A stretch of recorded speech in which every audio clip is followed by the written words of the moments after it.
Blynd Submyshynz, where DIY bands submit songs for us to listen and react to blind. Every week, we'll bring a guest from the underground music, arts, or entertainment scene to help you sort through mountains of new music. We go in blind, so you don't have to. Blynd Submyshynz. Welcome back to another episode of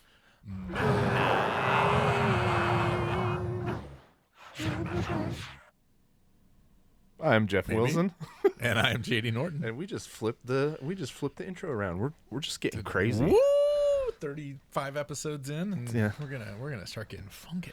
Yeah, it's that time. Yeah, I think it's that time. It's also that time I talked to our good buddy Mr. John Carbone from Moontooth about recording our Past the Aux Chord. The Aux. He said, "Bring it on anytime. He's ready to go." So we just need to pick 3 other people. I think maybe 3 others. 6, 5. Three others on top of. I thought you meant 3 others. Maths. Gotcha. Maths. Yeah. 6 people. Yeah. 1 song. 5 each? or 6. Yeah, I mean 6, 4 minutes. Cap the songs. Yeah. Don't come in here with Dope Smoker or whatever. No. Cap the song lengths. If they average 5 minutes, that's 25 minutes of music. I like it. And then another, 35 minutes to shoot the shit. Yeah. Do you think people will like it? I hope so. I hope so, too. I don't know why not. I mean, I don't really care, honestly. Write us and let us know. No. I mean, I'm just write us. Send us a letter. Just write us for any reason. Really, just write us a letter. Tell us to fuck off. Tell us you love us. Whatever. I'm seeing more just like random comments. Oh, I listen to that. I love that podcast. It's like, yeah, all right. And from people we don't know. Yeah. Which is like, what? What? Wait, what? I was doing the boring basic ass somehow in my feed in YouTube a video that's like, so what does it really take to get to partner? Which if you've never, we're doing this primarily as an audio podcast, but we put all the episodes up on YouTube, and I know people watch it that way. So in order to be a partner with YouTube, which means you can monetize, which for us means that then the bands whose music is on our episodes bands can monetize, which honestly I'm totally fine with. Monetize our shorts. Yeah, but anyways, is you have to have 1,000 subscribers, and you have to in a 12-month period have 4,000 hours of listening. Wow! And so over the course of this relatively short video, he basically said, if you think you're going to start a YouTube channel and become a partner, you're not. You're not. Yeah. And not going to happen. And definitely not if you're new at this and your intention is to become a partner, because then you don't really think about your audience or the content and get it right. I'm shocked at, even though it's totally passive for us, how many listen hours we have on YouTube. Yeah. Like 4,000 listen hours in a year in our first year is not out of the question. Wow. Yeah. Now we just got to get that. Get 1,000% more people to subscribe. Need a few more subscribers, but we'll get there. It just takes one video. Yes, exactly. Just takes one. But the listen hours is, to me, the harder part. And that was essentially what he said, too. Like, 4,000 hours, that's a lot of hours. And then he went down the list of all the different things that would add up to 4,000 hours. That's a lot of hours. It's a lot. So, anyways, we promised our guest, because of technical difficulties that were completely my fault. Yeah, good job. A short intro. Very short intro. So that's easy to do. That's easy. Our guest today is Marc Lewis. Yes. Who is a singer and guitarist for a band out of Santa Cruz called Doors to Nowhere. Marc's been around for a while. Yeah. I think he has a secret backstory. Well, we'll talk history. Yeah, we'll talk history. He knows people. Marc is, he knows people. He's, we had an experience with him last year. I think he called you up and said, "Hey, Nick Oliveri's passing through town and wants to do a small show. Yeah. do you want to do it?" It was like, "Wait, what? Wait, who?" So we did a free show with Nick Oliveri at the Caravan with no stage, and it fucking ruled. It was probably a highlight of 2019. Yeah, it was really, really fun. It was amazing. And I'm going to play a little snippet. Doors to Nowhere have a new record coming out very soon. Yes, it's coming out, I think, on the 24th. I could be wrong. 24th of May, something like that. It probably says 21st. Probably says on the Bandcamp. But why don't I go ahead and share the Bandcamp as long as I'm at it, while I play a little snippet of this so that you can hear it. The first song that they've released 3 songs so far from the record, but this one that I'm going to play, Darkness Falls, features Bob Balch from Fu Manchu playing guitar. So again, I like that guy. Yeah, he's a super good dude, but obviously but yes, again, exactly. I mean, so I know Marc knows Bob, and Bob knows Alex Lifeson. So I'm only like 3 steps away from getting somebody from Rush to play on a record. Holy shit. Right?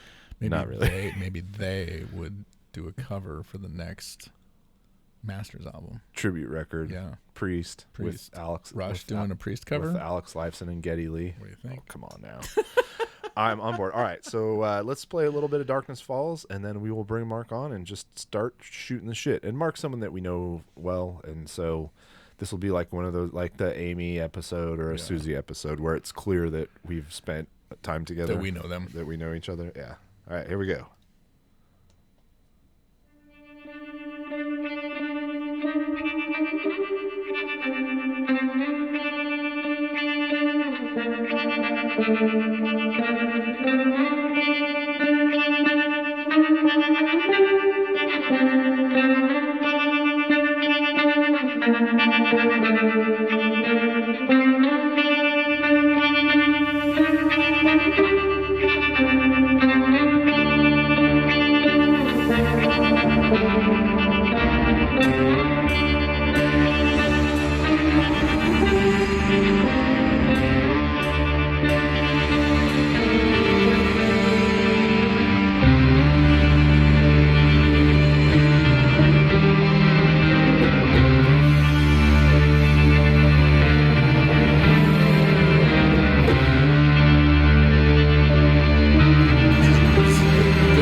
Marc in to explain that incredibly long intro on Darkness Falls that we just listened to. Hey, how's it going, Marc? Pretty good. How are you guys doing? Good. We just started jamming Darkness Falls, and then I went, maybe the 8-minute album closer isn't the one isn't the one to introduce to kick off with, because of course it's got a hell of a long but it's intro. a hell of a cool song. It's really cool though. We were kind of like tranced out. Yeah, I was like, man, did I say something wrong? Where are they? No. We were just wondering how long you'd wait. I already blew it. You're out. He's out. Get rid of him. So how you been, man? Just living the dream over here. Living the dream in Santa Cruz, which is no coronavirus from the last time I checked counties. Holy cow. We're doing good. We're doing pretty good. Yeah. So far, so good. So that's good. It was scary there for a bit, right? I mean, yeah, it was. Yeah. I feel like we need to pit California beach towns against each other just generally, like have a political beach town brawl of Huntington Beach versus Santa Cruz, and see who comes out alive. Yeah. No big trucks allowed though. No big trucks. What about disc golf discs? Are those allowed? That seems fair. I got no problem with that. Right on. Yeah. Shit happens. Yeah. You might get a disc to the head. Who knows? You never know. Those things are hard. Yeah, mini golf clubs. Hacky sacks. That's not like just like some frisbee, man. Those discs are like hard. Or like the milk jugs at the carnival. Like the boardwalk's got to have one of those. Toss the softball at the milk jugs. Oh yeah. I feel like you could do some real damage with those jugs. They probably weigh 100 pounds each. Hell yeah, they do. They never iron filled. Never fall over. Yeah.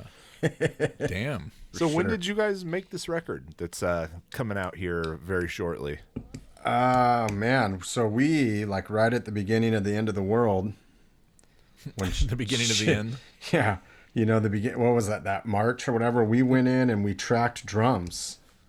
live. And then everything kind of shut down. And it was like, well, what are we going to do? And, you know, I'm old school in my recording technique. Usually, like, I need to be in the studio. I want everyone there, the band and everything. And the engineer we worked with, Aaron Cooper, was like, we can do this, like, distance. We have the live drum tracks. Yeah. So we met, and he hooked up gear, and we spent a couple weeks just getting tones. I was just getting tones at home, and then it was like, don't touch anything. I'd be like, well, my kid's stuffy's on the amp. Leave it. Yeah. So we would do that, and then I tracked all the guitars from home. Literally, like, calling him, hey man, I just sent you something. Does it work? And he'd be like, no, do it again. Or yes, yay, nay. Like, maybe have less suck, more rad in it next time. That's a common producer comment I've noticed. Yeah. Less suck, Less more rad. suck, like, more rad. You know, that sounds pretty good, but it sucks. Thanks. So, any advice for getting away from the suck and maybe to something decent? Yeah, I like it when, too, they're like, have you thought about reworking the song? You're like, what the? Yeah. What do you mean rework the song? Yeah. How did we go from a tone issue to the song not sucks? including this one on the album? No. Yeah. Yeah. What do we have? 80s hair metal producers in the room? Yeah. No, we're lucky. Just play this. Yeah. You know what? I'm just gonna do it.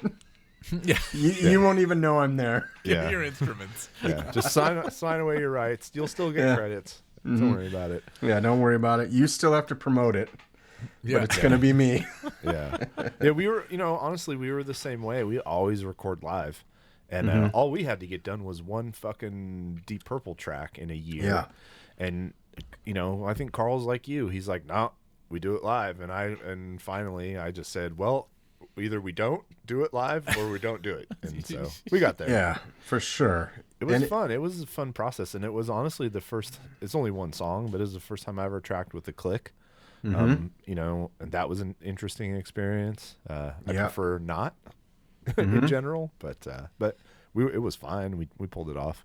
Yeah, I'm with you. I'd prefer not to play to a click, but there was a couple tracks, like the bridges weren't fully written or whatever, so I'd be like, okay, we're gonna put this click in, and I'm gonna basically write the part and then send it to the guys, and then we made it work. And in a way, it was kind of a saving grace during that whole shitstorm of 2020. Was like something to look forward to. Yeah, Something to do. Yeah.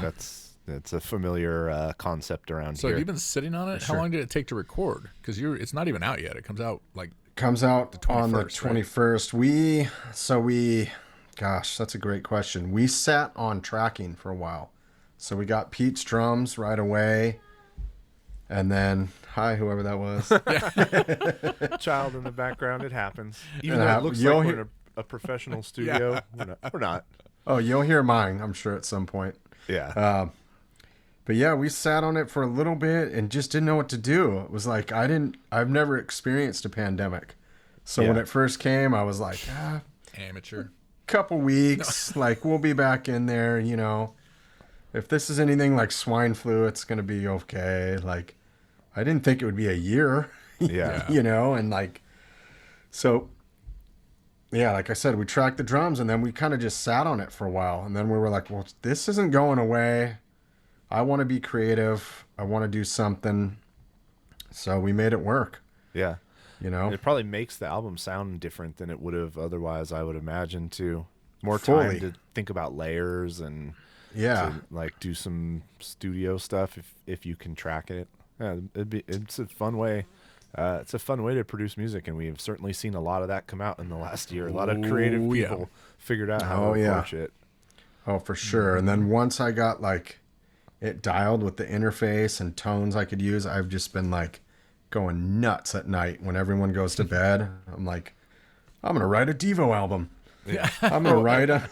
And side note for the listeners, as Marc and the band were trying to adjust to the pandemic in March and April. Marc's also a teacher at like high school, elementary school, elementary school teacher. So there was a whole other battle being fought to figure out how to live life as a teacher during a pandemic. Yeah, that was a little weird. It's weird. Everything, there's like different stages of the pandemic. Like some people are like, oh, remember that Tiger King phase? And I'm like, yeah.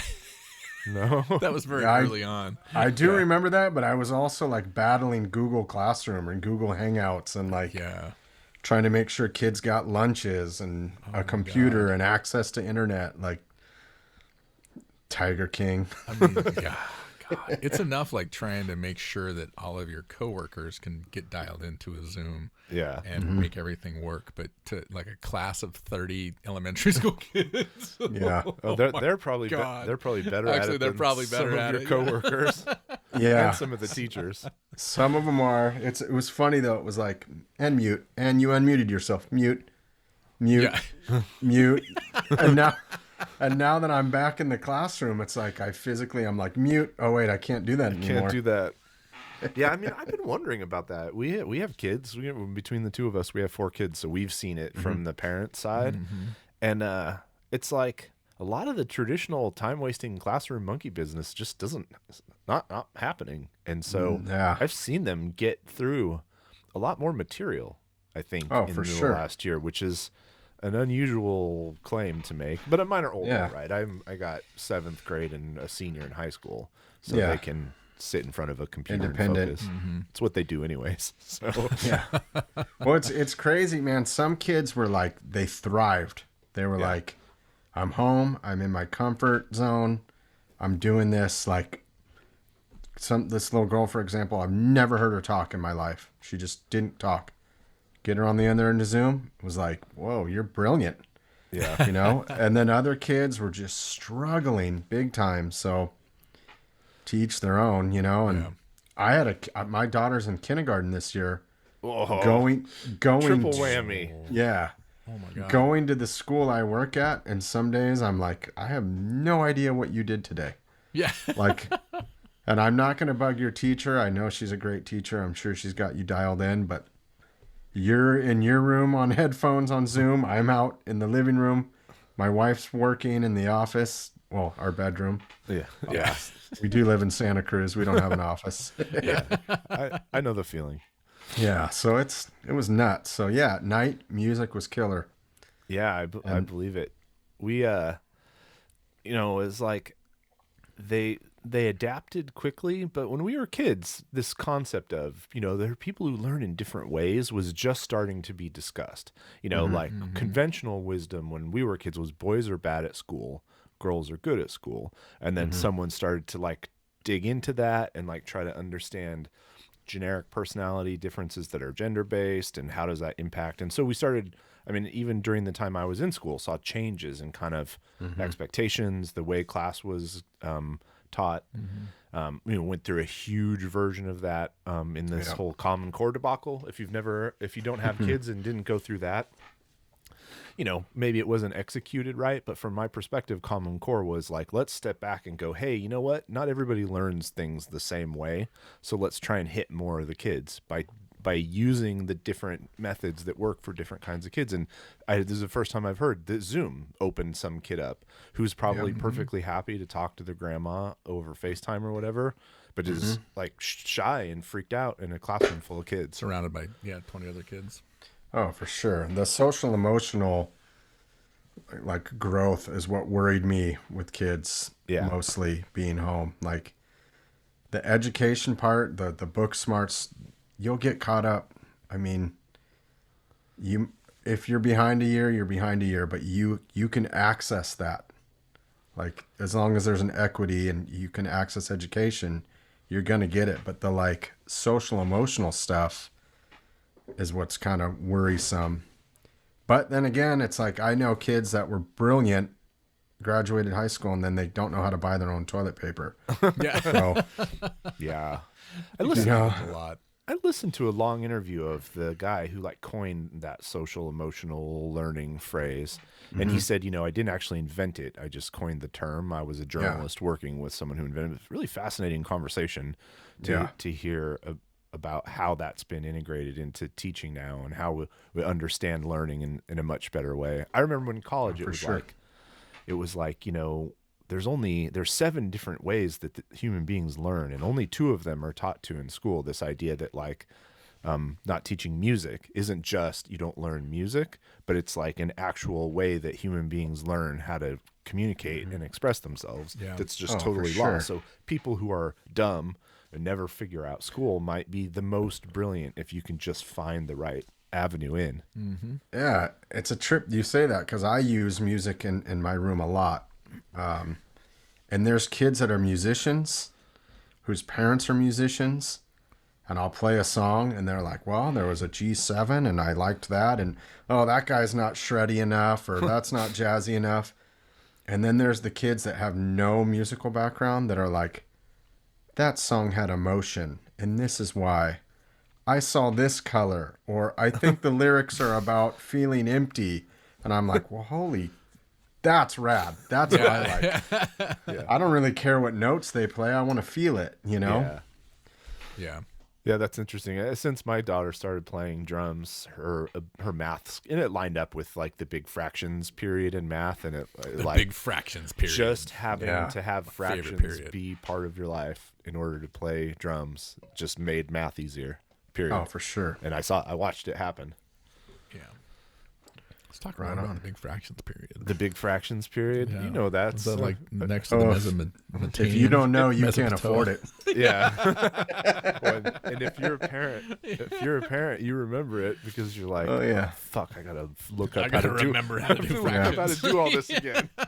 Oh man, there's times because I cruise through all the classrooms and the kids will like raise their hand and they like need help with a math problem, and I look at it and I'm like, how would you start? Yeah. Like, stalling? Let me pull up Khan Academy real quick and remind myself. Yes, someone please pull the fire alarm at this moment. Like, I don't want this kid to know they're smarter than me, because then it's game over. That's funny. Do the kids in school know that like you're in a band and in normal years you play shows and stuff? Is that... Yeah, a lot of musicians who have side jobs have different ways of dealing with the fact that, or have primary jobs of like mixing their music life and their regular professional life. Yeah, some do. I play a lot at work. There's a lot of the teachers are also musicians, so we have like a teacher band. We'll jam for the kids, and like 5th grade graduation, for example, we never give speeches. We surprise them with a song. Never tell them what it is. We just go for it. And last year we had to do like a video of it. That was pretty fun. We got one of our 3rd grade teachers to rap. Oh, good. And she was like, decision. But she killed it. She has so much swag. Like, and the kids are like, what? Monica, legend. They thought it was so rad. Well, yeah, I feel like that would be more impressive for the average American elementary school student than a guy coming out and shredding guitar. Oh, because it's just not it's just not in the zeitgeist right now for kids. Yeah. Very much. If Lil Nas X showed up, they'd be like, for sure. Yeah. Lose their mind. Yeah. Or some other musical artist who I can't name because I have no idea who they are, and they just got famous on TikTok. I think one of them I was going to say one of them that's famous is TikTok. That's an artist, right? Yeah, I think so. That's how dated I am. It's true, though. It's like there was some song that my daughter was playing yesterday, and I was like, well, who is it? What's the name of the song? I don't know. I heard it on TikTok. Yeah. And I have it downloaded on my phone, and I can listen to the entire song, but I discovered it in a 1-minute clip on TikTok. Yeah, for sure. Like, that's probably been made a million different times with the same music. Different people. The way that our kids discover music these days is insane. Yeah, since my kid like a while ago came out, was like, hey, do you know that song It's Raining Tacos? I'm like, no, but I feel like I need to. Because I love tacos. Yes. How old is your oldest? 6. I have a Clearly 6-year-old not old enough. and a 2-year-old. There were like we used to run the variety show, the talent show at the elementary school. And there was like a 3-year period where there were like 5 different kids who all wanted to sing that song or dance to that song. Oh yeah. Whatever. And then it disappeared, and I honestly blissfully forgot about it until just a minute ago when you said it's raining tacos. I'm going to text it to you all night. I think my kids were one of those. I'm pretty sure. Yeah, it's raining. I think we had some kids do something to that song. I think they all did it. Raining Tacos, Space Unicorn. Oh, all of that those. Perry Grip, is that his That's name? the guy, man. Perry That's Grip, the guy. Right? He just does. He's sort of like the Weird Al of like that generation. Yeah, so right. It's not really knockoff. It's just they might be giants. Yeah. What bums me out though is like, why haven't we done that, Jeff? You and I could do that all day. Oh my god, all day long, all day long. Like, so many. Think of the most ridiculous thing, like artichoke eating soup. Boom. Kids would love it. Like, I think this is something we could do. Glitter poop. Our 18th side project. Let's do it. Let's do it. Yeah. I mean, for that kind of music, we don't need drums, right? You can just use. I bought him a MIDI. I've got a MIDI controller so he can start making beats again. I can lay down a sweet drum track. Yeah, start making beats, you guys bro. can plug in. I can write some just stupid lyrics. Yeah, about artichokes. I'll bring my kazoo. Yeah, that's what you need. Kazoos. Check back in 6 months and see how far along we are. Yeah, exactly. Still in the planning phase. You know what's going to happen is we're going to blow up. We're going to take it to TikTok. Mm-hmm. We are going to blow up. I'm going to tick that talk. Don't even worry.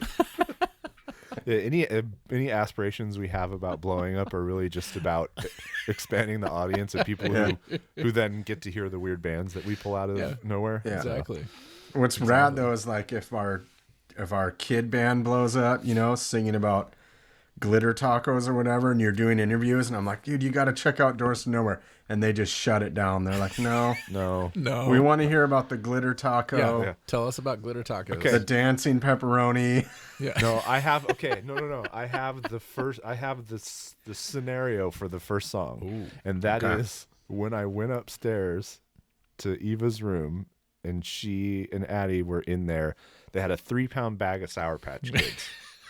They had separated them out by color, brushed off a bunch of the sugar, and then by color rolled them into these giant balls of Sour Patch Kid, looked like a big clay like toy ball, and then re-rolled those in more sugar in the sugar and citric acid to get a proper coating. And I'm not sure if they ever took bites of them or not, but it was just like I walked in and I was just like, I think they did. I love Sour Patch Kids, and I was like, oh, because like the amount of handwork that it took to get them into like a nice solid smooth ball. Yeah, it was basically one of those like that stress putty that you can buy. It was like stress putty made out of Sour Patch Kids. Full on stress patch. Yeah, and they were like kind of all had taken a grayish brown hue a little bit on the outside that is just shitty kid fingers and sweat. It's just gross. Yeah. Seems COVID friendly. Cheeto dust and Taki dust that they licked off their fingers is now in Takis.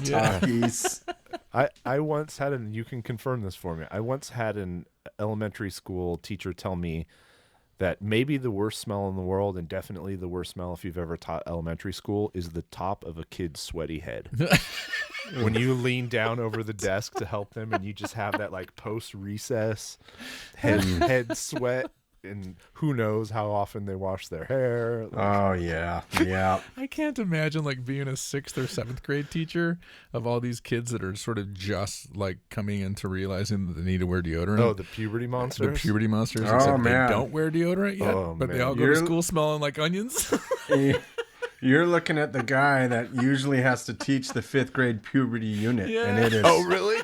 It is always like my least favorite part of the year, but my favorite part of the year. Oh. Especially when I talk to the boys, like we have to teach them both sides. Yeah. And there's a video on girls, and you look out and they're all just the shock and like dismay and confusion. Yeah. Oh, and they start like cringing. They can't look. They're giggling. And I'm really immature. So like in the video, it'll be like penis. And then the kids start giggling, and then I have to turn away. I'm like, I can't. I'm gonna giggle too. Oh my God, I don't think I could do that. Yeah, and then We have them turn in like questions without their names on them, and some of them are just priceless. Oh, they're like, especially since you got kids who've been watching Pornhub for 3 years oh already. yeah, and some of them just want to mess with me. So the questions, I'm like, not reading this one. Yeah. Yeah. Not reading it. What's your position on reverse cowgirl? Yeah. What's your position? No, we're not going to talk about that today. Mm-hmm. Oh no, my nephew Peter, who is an adult man now, went home that day after learning the girls half and apologized to his mom. You know what? he just I've heard that a lot. he gave her like a general purpose apology, nothing specific, Yeah. just like, I'm sorry you have to do that, Mom. Yeah. I'm sorry. I am so sorry. And he meant it too. He wasn't like it really did affect him, and he was like, Yeah. holy shit. Probably wouldn't do that now because he's heavy duty. He's about to be 19-year-old turd of an American male who doesn't probably say sorry about much of it. Oh, I love Peter. He's great, but he's where I get all. This is where I learn about hip hop from. Yeah, because he's plugged in. All the Sweet, or whatever the hell. Yeah, and all the doom hop. now. He likes all that like metal, hardcore, hip hop stuff. Yeah, right on. Yep. And even started listening to other music. I asked him about the Melvins again, and he's like, "No, I'm kind of over it." Because he texted me one day, and he's like, "I found the Melvins. I really like this. They're And amazing." I go, okay, tell me more. And he's like, it's like really hit or miss. And I was like, yeah, 100%. They have produced so much music and mountains of it I won't listen to. But when it's good, it's great. Oh, Yeah. it's He's like, I found a really approachable Melvin song, and then I listened to the rest. No, it's called I Want to Hold Your Hand. Yeah. You're like, that's a Beatles song, kid. that's a Beatles song. But yes, that would be approachable. It's kind of just a lot of noise. I was like, yes, it is. Yes, it is. Oh son. yeah. Well, Man, I remember being a kid. I was little, and my dad loved the Melvins, and he took me to go. Yeah, he took me to go see the Melvins. And I was like, tiny little guy, and this King Buzzo comes out with the hair, looking like something out of The Simpsons, and like hit that guitar, and I was like, this is the coolest thing ever. You know, and I even did like a school thing on Buzzo. I was like, he's amazing. This guy's he's a genius. And my teacher was like, really? Like, really? Buzzo? I'm not hearing it, but Yeah. sure. Have you heard the Beach Boys, Mark? And I'm like, nope, Yeah. Buzzo. Yeah. So did your dad get you into music? I mean, to have a dad that brought you to see the Melvins for one of your first shows. Yeah, my dad was he wasn't a musician, but he absolutely loved music. Everything was based around music. Like before we went surfing, you had to have a soundtrack. He was like the king of making mixtapes. Like we would be late to school, late to weddings, late to whatever, because it was like, you got to hear this. Yeah. And he didn't like dead space, like in music. So he would hook up his vinyl to this mixer and onto a tape, and it would be like vinyl, and then the song would fade, and then here comes Oingo Boingo, and then we're going to come right out into the Germs, and then here's some Evita or Carmen. And it was, or here's some Caius into like Beastie Boys, and you're like, what? Like That's nuts. Yeah, I still have a lot of his tapes, and I put them on, and I'm like, what is going on here? That's Like amazing. it's a journey, like you're going through, and you're like, right on. We got some like underground punk rock into Alice in Chains, and then he'll touch on, Curating like a soundtrack for a surf session is the most Santa Cruz shit I've ever heard in my entire life. Oh, for sure. For sure. And we had one of those like old school potato stereos that ran on batteries, and it would just sit on the beach. It's like, everyone right now is going to listen to the Germs or the Clash. And then it would be like, he got into Pearl Jam for a minute, and people would come over and they'd be like, who's singing Even Flow? What is that? He'd be like, check out the Melvins. Listen to Mother Love Bone. Yeah, Mother Love Bone, Melvins. Gosh, all those. Zeppelin, of course. Peter Green, everything. Yeah, I wish I had had that growing up. I wish somebody would just play some fucking music at my house. We had lots of music. No musicians, but lots of music for sure. Yeah. The record player was the central gathering place.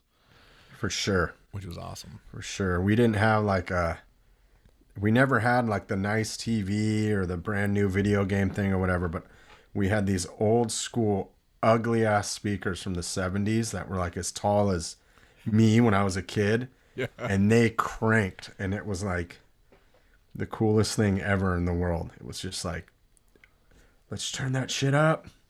Crank it, Yeah. I mean, we had a record player on like a low record player table, and then it had a shelf under it, and that shelf had this only stack of records that we had in our entire house, and it was probably that tall. I probably bought more records in the last 2 or 3 months than we had under that. That tall is about a foot. So let's play. Yeah. Let's play a game. What did he have? What records did he have?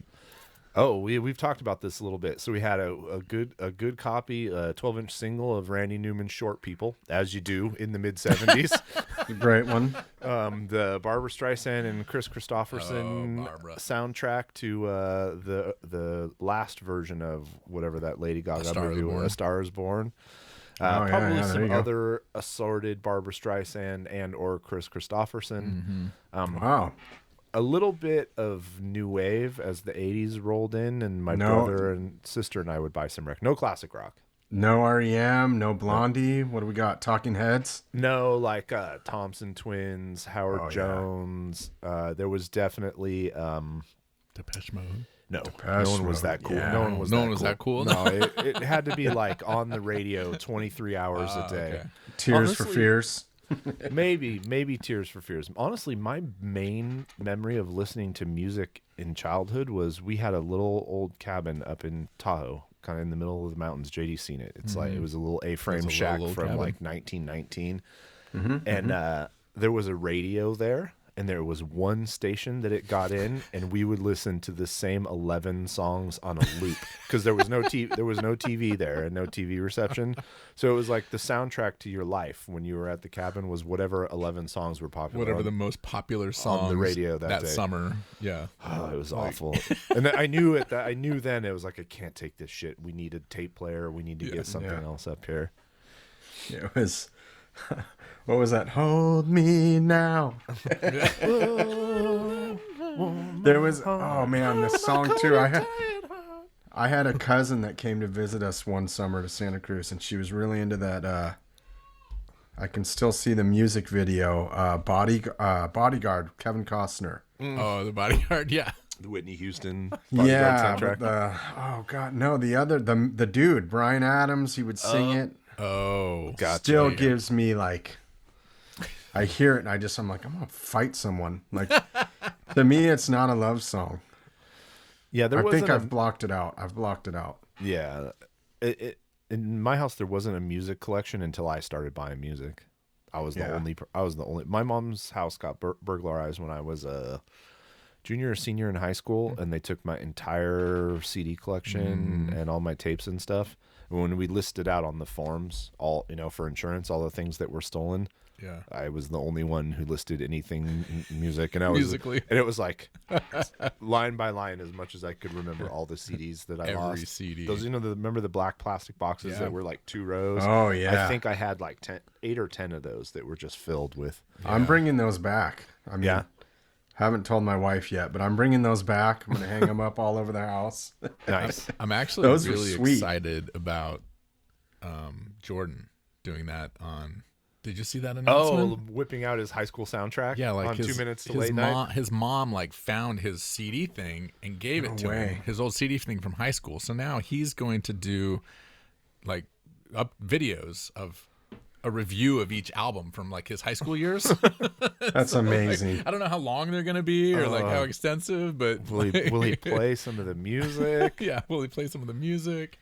That's hilarious. I can't wait to hear them. Yeah, there probably wasn't a single thing like a classic rock or metal record at our house until I was 15, till I started playing bass. Yeah. Man. Then I started buying like crazy. My mom had a bunch. Actually, no, that's not true. Yeah. I bought 2112 on tape when I was in 6th grade. Yeah. Nice. A little bit sooner than that. Yeah, no, that was my mom actually had a great rock record collection. I mean, she had all the, first probably 5-6 Zeppelin albums. I remember hearing Iron Butterfly. My mom had Inagata Davida, and it was like, and so there was a lot of like this cool old classic rock that I got to listen to. Yeah. Can you believe that's all just because that guy can't pronounce the fucking sentence in the Garden of Eden?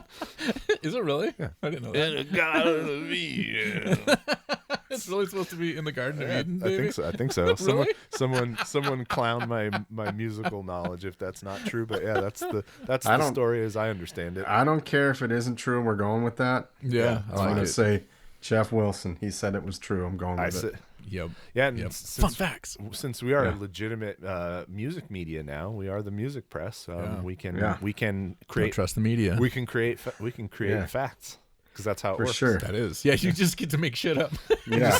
You just have to repeat it, which I'm super good at. I totally beat Wesley Snipes in an arm wrestling contest. Really? Oh, that's incredible. That's awesome. Whooped him, and then I kicked his ass in foosball. It's great. He's been in hiding ever since. Foosball. Yeah. So one time I was at an arena and I was at a bar in Salt Lake City, and James Hetfield came into the bathroom while I was going pee, and he didn't wash his hands. Just stealing other people's. And then I was like, "Hey man, so we're not washing our hands now?" And he looked at me and he said, "I know where my dick has been most of the time." I'm just stealing someone else's story. I got a good James Hetfield story, actually. Do you? A coworker of mine is he's an older guy. He's like the HVAC guy or something for the school district. Mm-hmm. Loves baseball. Has no idea about pop culture besides baseball.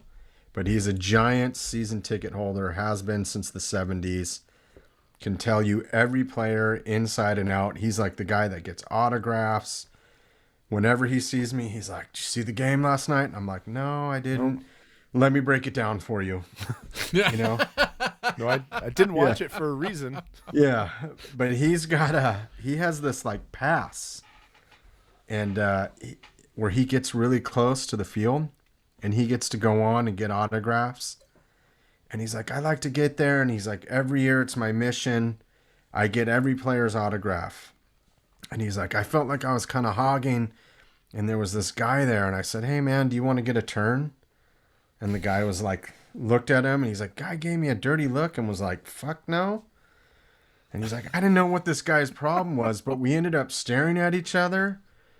And he finally, he's like, I said to the guy, like, "What's your problem, asshole? Like, these guys are working really hard to entertain you. They're away from their families. They're playing a beautiful game. Like," and the guy's like, "I don't give a shit. Do you know who I am?" And no idea who you are.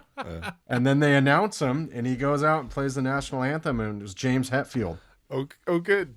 2 episodes in a row, I get to clown on that trash national anthem bullshit. Yeah, that those two do. Trashtional anthem. Yeah, so he's like, James Hetfield goes out there, and he's like, "Oh shit, he's a guitar player." And the people next to him were like, "That's the dude from Metallica." And he's like, "What? Who?"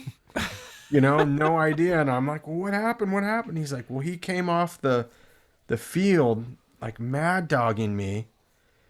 Like James Hetfield was like sending him visual darts."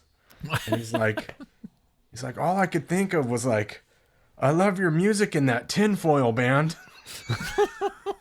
And he's like, "I just walked away and I could hear him like yelling at me something, but I'm like, tinfoil band." Metallica. Yeah. Metallica. Like, I just pictured James Hetfield going home and like his wife being like, "How was it, honey?"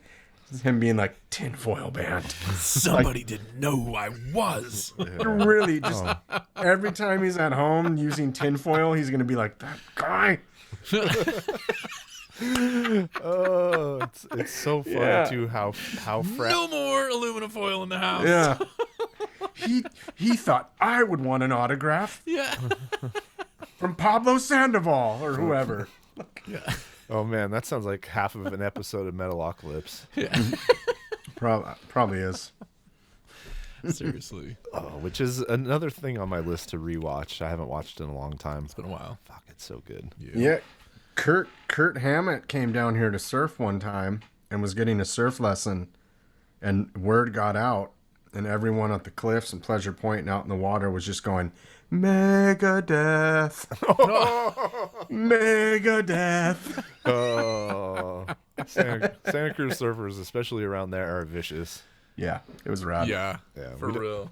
I mean, I live 35 minutes from there. I don't go there alone. not to that specific area. Yeah. We have the tourist beaches that we're allowed to go to. Yeah. 41st Beach. We always tell people, go down to 41st Beach. Go to 41st. No, the real tourist beaches are like natural bridges, or you just head farther south into Soquel and go to Manresa, or some of the big. You can avoid the like general lunacy of Santa Cruz surf bros. Get off my wave, bro. Get off my wave, kook. Yeah, kook.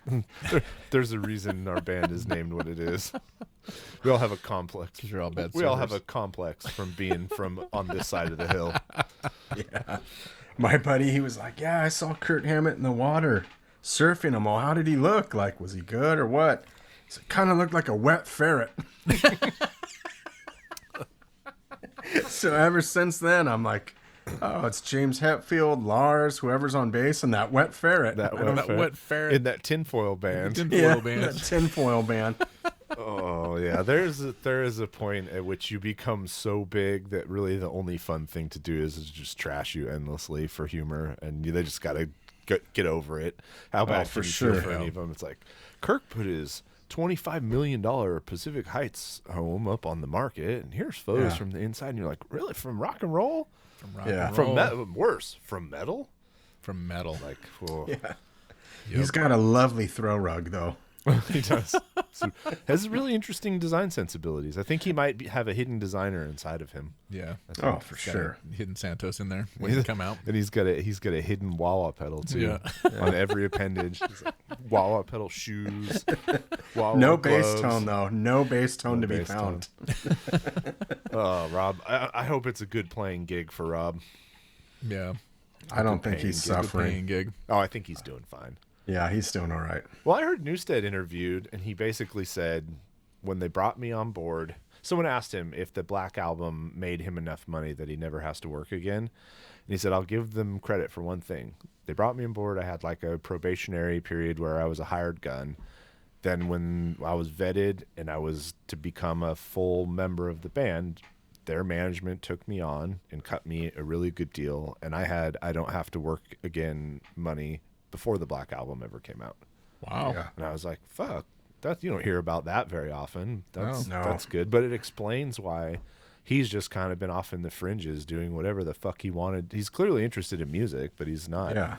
He's never tried to be famous again, No. for sure. He seems uninterested in that. I don't blame him. I would not want to be famous. That'd be horrible. Be like, No. I don't want to be Metallica famous. No. I mean, there's a fear that that could happen with this It podcast. is. It's getting close. It's dangerous. Guys, it's dangerously close. I talked to my agent. Well, if I had an agent, I would have talked to them. Yeah. And I'm like, I'm What a would little he have worried. said? Like, I might blow up here. Yeah. Yeah. Like, Well, but Are we prepared for what will happen Yeah. after May 21st when this album drops? Yeah. I just want to know we have a plan. And Oh, our booking agent for the podcast, we have to pay an agent to do that because there's just so many inquiries. Yeah. so many requests. So many requests. Out So of many. control. Are we still on again for next week? Yeah. Let's do this twice. So you guys had a spot. Yeah. I'm do my Tim Allen. Yeah. Mark, can you do it again next week, but no beard? Yeah. Talk about another album that's not coming out. Yeah. And no more surf stories. we got another one of those submissions turn guess as I open the inbox and I see an email from Slowmatics, who's a band that I've listened to for a long time. And I was like, sorry, dude. Can't listen to this. Can't listen. But if you want to be a guest, and they're from Scotland, I think, or Northern Ireland, and he's like, to be honest with you, I'm surprised and happy anytime I hear that anyone outside of Scotland has ever heard of our music. So, Isn't that funny? yeah, It's no, weird how that works. You're like, wow. you get a message from the other side of the world, and you're like, what must be going on in your life that you're listening to me? To me. Yeah. Well, that one has a direct thread because he's really good friends with the guys in Domcraft, and they did an episode. I mean, part of the evil genius of this is if you do episodes with bands and they have fun and they like doing it, they tell their friends, and their friends maybe listen to their episode and then maybe listen to others and hit us up. Is that the technical term for word of mouth? Word of mouth. Yeah. That is, but it's crazy the way that works in the DIY scene. Yeah. It was. I'll be honest. I watched the Susie episode. I was hooked at Enya. Yeah. It's like, I'm in an Enya mood. Susie loves her Enya. Oh, here we go. Next Susie episode, and she and I were just talking about this in person. Ooh, nice. Yeah. That's right. Everybody will be vaccinated. Everybody's vaccinated. In-person episode? We're going to have to buy a third mic. Nah, I got mics, baby. You got mics? I got mics, baby. I got mics, baby. I got an interface with more inputs. I got whatever we need. I got you sauce. Nice. All right. Hey, yeah, you guys are you guys all, you're on the vax train. Yeah, you're all vaccinated? I'm 2 weeks out. I was 2 weeks out Thursday last week. I will be tomorrow. Nice. He will be tomorrow. I'll be fully vaxxed. You were in that early wave, I assume, with teachers? I was in and it was like a weird survival's guilt kind of thing. I tried to give mine to my wife, and they're like, that's not how it works. You can't do that. Yeah. I'm like, no, like I'm teaching from home, and they were like, no, but yeah, I'm all good to go. It's a weird now that I'm at school, I'm like, I'm sure glad I got it. Yeah, seriously. Can imagine. Yeah, I'm glad all the teachers did. And as of today, they just announced approval for 12 to 15-year-olds for the Pfizer vaccine. So that covers a few more people in our circle. A couple more. Just one left out. Only one left. But yeah, no, she looks like she's 12. Yeah, she does. She looks like she's 16. Yeah. She's taller. She's as tall as my 18-year-old. Yeah. Wow. That was a fucking weird trip. Lining these 4 girls up, like take a picture from 7 years ago, and you have like a baby, like a toddler, and then 2 like 6 or 7 year olds, and then 1 teenager, and now they're all 4 like almost exactly the same height. Yeah, isn't that weird? It's so crazy, super weird. All right, crazy. Look at Let's this. listen to music. Should we listen to music? What do we got? What are you listening What is that? What fresh hell is this? What brewery is that? Yeah. Hey man, you're doing really good on your reading. I'm really proud of you. Yeah. It's you walked right into that one. It's from the Slough. Out in Wattsville. Oh, you got the shirt on. Best beer in the world. Yeah. I'm trying to get my sponsorship. You know, in the 90s, like when you were in a punk band here or surfing and skating, it was all about getting sponsored. Like, oh yeah, I got to get that free grip tape. Got to get that free grip tape. Exactly. I need picks and strings. Yeah, picks and strings. That was like, and I used to, I look back now and I tease myself. I'm like, what an idiot. Yeah.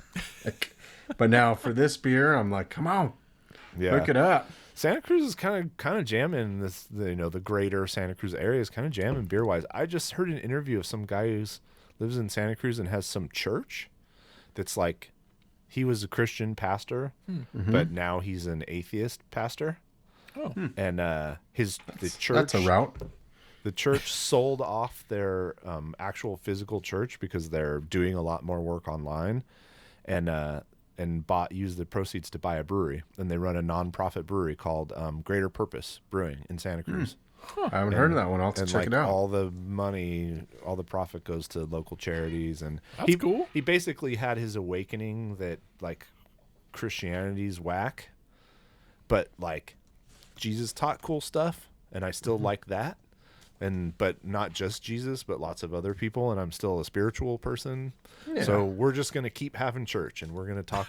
And do you feel like Jesus is whack, or not Jesus is whack, Christianity is whack, but you're kind of interested in all of this stuff, then we'll do sermons. Interesting. And they do the sermons live, and then they put them out as a podcast. Greater Purpose. Like he's riding all the waves, making craft beer, podcasting. Yeah. Well, you guys... He's got to be in a metal band too. Oh, for sure. Well, you guys got to get down here for. I mean, look at this one. Oh yeah, this one was really good. Worrywart. That's a good one. They got rad art. They got this one too. I loaded up a cooler for this. Oh, yeah. Nice. Look at that one. That's the cool. Soul King. I think I might have seen some of those cans actually. It looks familiar. I bought you guys some, and then I drank them. Then you drank them? That's fair. I don't blame you. We, it's driving down. There's one thing, but it's kind of about who gets into the local like curated shops around here. Yeah. So like we have unlimited access to Humble Sea. Good I love one. Humble Sea. Yeah, can get some Santa Darius on occasion, which is this is now like the 5th time that's come up. Yep. Armand from Sick of It All. It's like, I went to Santa Darius when we were passing through the Bay Area, and I was like, what the fuck? That sounds weird, but cool. Santa Darius. I like it. Yeah. They got some good stuff too. They do, Yeah. and they got a bunch of metalheads in the brewery. For sure. And when we did, when you guys did Beers in Hell, the best friend I made that night was the dude from Ghost Town. Oh, Derek. He was awesome. And at the end of the night, he's like, I want to give you a gift. And it was just a box of unlabeled beers. Yeah. Oh, yeah. It was like Russian roulette. He's like, I don't know what they are, but they're going to be good. Yeah. Yeah, he would get those unlabeled cans and pass them out. Yep. Yeah, they were really good. There was a good amount in there.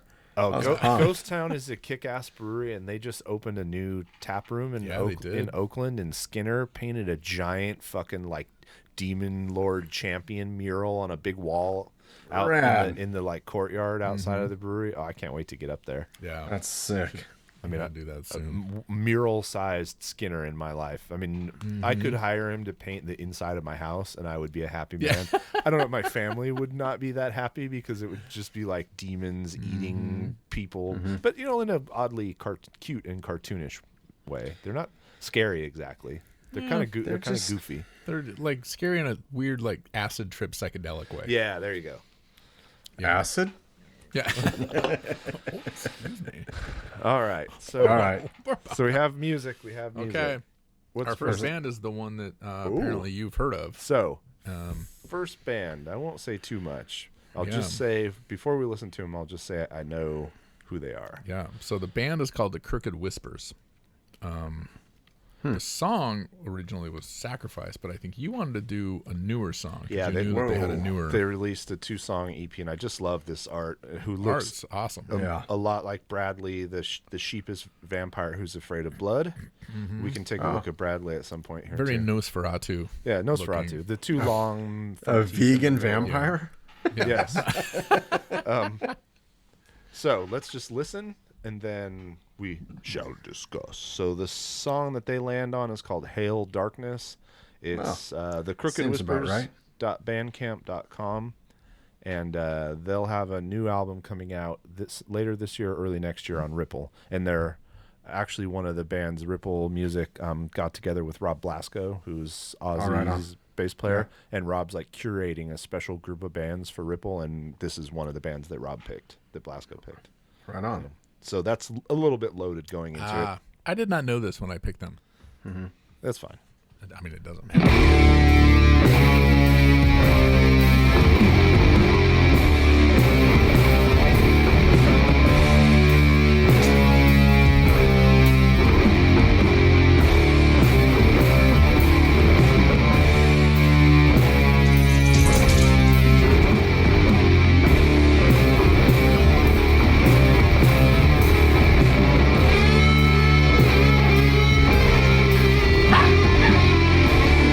We got a dog.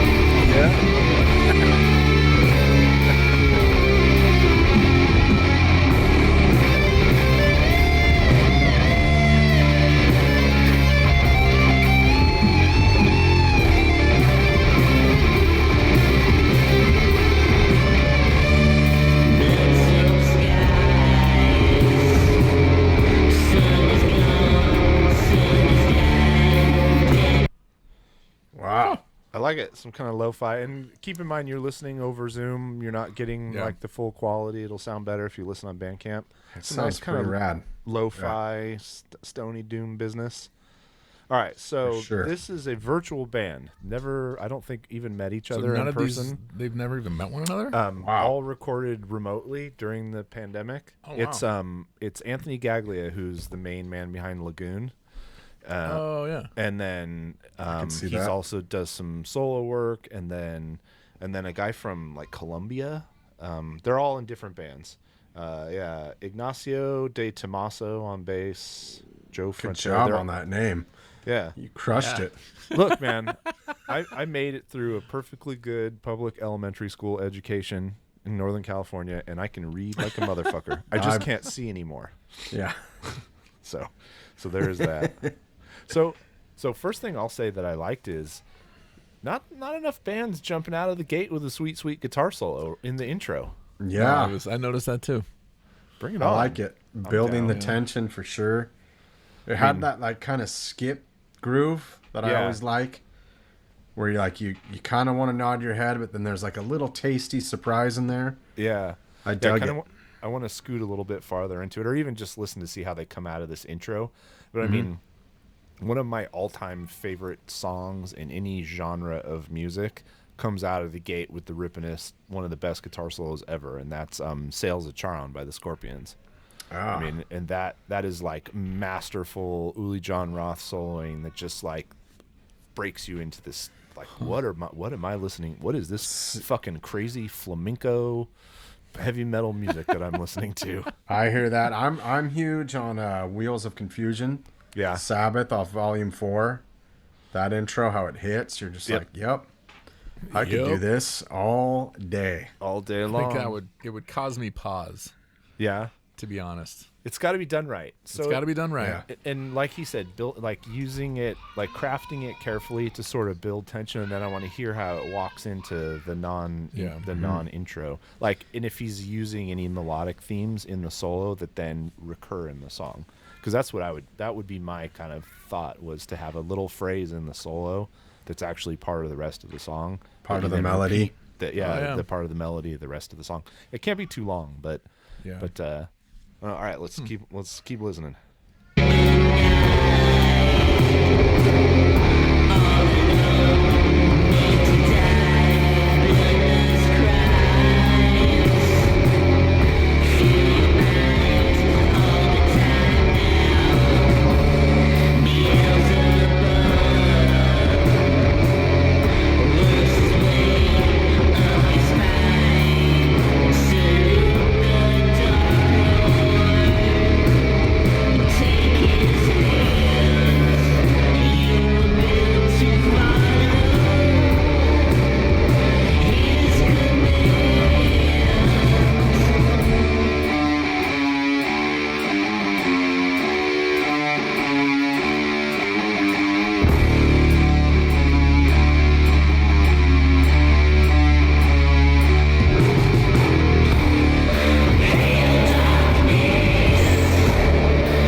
Good. I mean, it doesn't have anything new in it, but it's got a really nice vibe.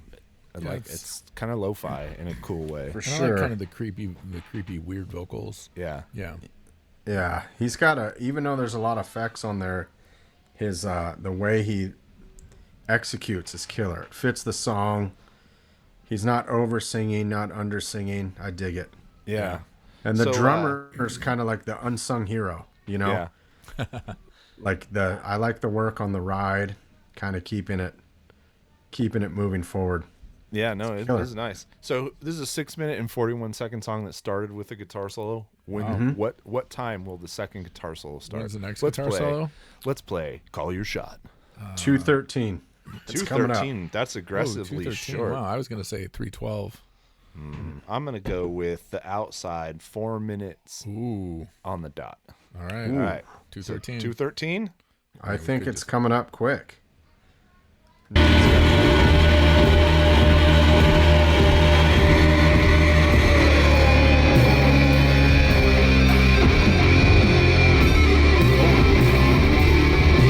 Come on. You were within 10 seconds. Yeah, you were within 10 seconds of it. I'll give you Damn. that. I could feel it. I could feel it coming. So the next question: how many guitar solos are in this song? Is this Deep Purple business? There's totally at least 3. 5? 3? When you open with one, I mean, you got to save room for 2 more on a 6-minute long song. All right. So what time did you call? I called 3:12. 3:12. Is he still going at 3:12?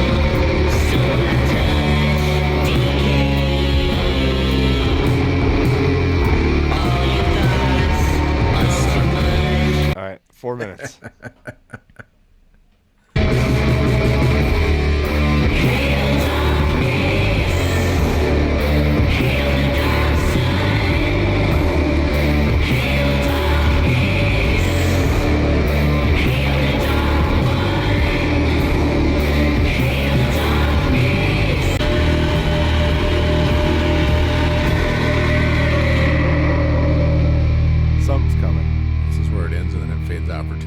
2.5 minutes.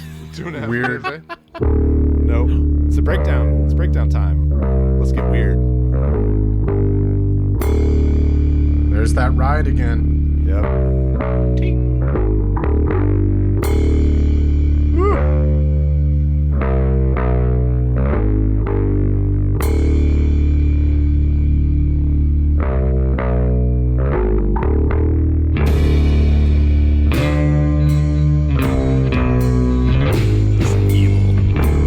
Yeah, I like it.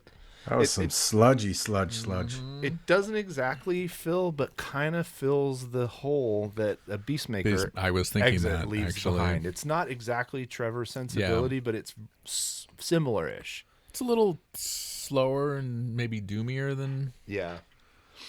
And leaning into the horror stuff. Yeah, leaning in. Is always fun. Yeah. Yeah, that's like a market in a genre within its own, you know. I know. We like, found a bunch of like horror-focused Oh, yeah. punk horror. There's like all kinds of horror. Yeah. Yeah. All right. So what's next? What's next? Yeah. I just want to remind you guys that I kind of nailed that solo time. You did. You fucking nailed that. It wasn't. If you PayPal me right now, I'll read your cards. Yeah. Well, or I'll play you the Buddy Donner called shot where he goes 3 minutes and 28 seconds. Yeah. And then I scoot it to 3 minutes Spot and on. 28 seconds and it goes whee! Like right. It's like he was counting. Him and I went to the same genie psychedelic Yeah. psychic school. He was one semester ahead though, so it's cool. The next band is called Wormlight. Wormlight. Yes. All right. And the song is Fate Weaver. Ooh, Fate Weaver. We're definitely setting some kind of mood here. If we're getting some Black Lion records, I think this is probably they've submitted stuff before. We're gonna get some Fate Weaver. Scandinavian black metal of some sort. Got a nice like black and white illustration of witchy forest people and skulls and. Although is it allowed? Maybe it's a song about forest yoga.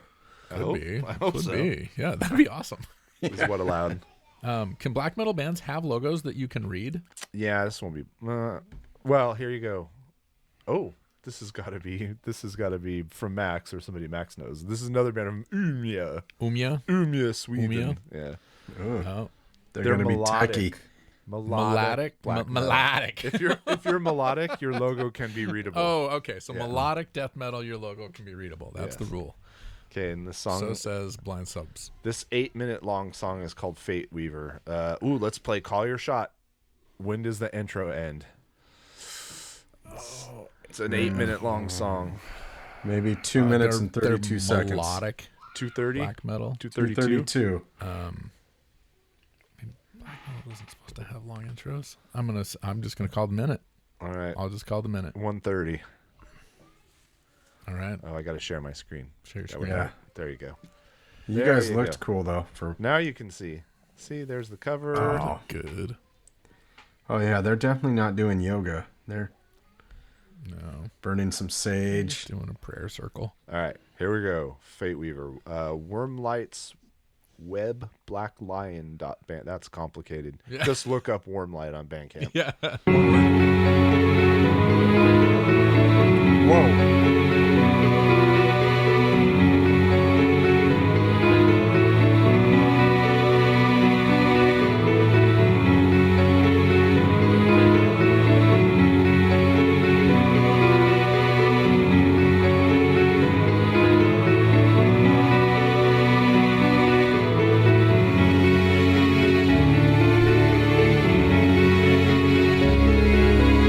CJ, you guys can finally tell what black metal sounds like.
1 minute and 30 seconds. Did I say it out loud? You called it.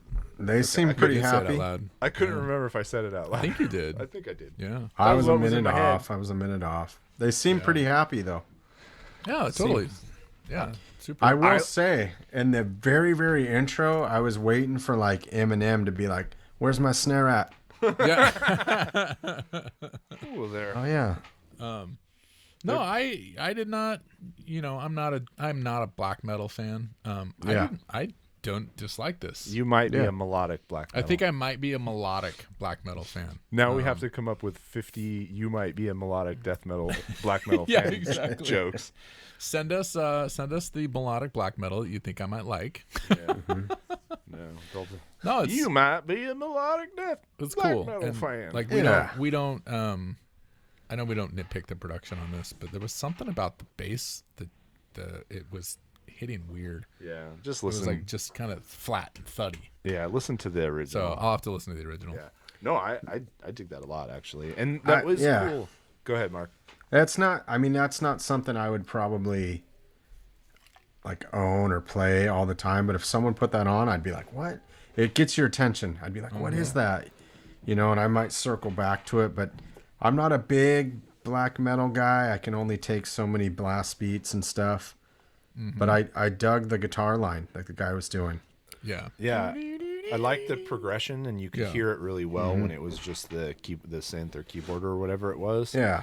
And then the drummer, maybe it's the luxury of the studio or whatever, but it's playing blast beats, but with real power. You could hear it in the recording, like that sacrifice of balance between speed and power. Like when he hit those fills or when he hit a tom or even the kick hits, you could tell he was like playing for real, not just hold. A lot of times they're holding on by the edge of their seat, just trying to get the notes in as fast as they can. But no, that was like there was some interesting drum work. There was some like crazy fills in there, and like for sure. He was not just trying to go fast. Yeah, I mean he was going fast and doing other things. So what's always crazy to me about music like this is it's pretty easy to sound really good individually.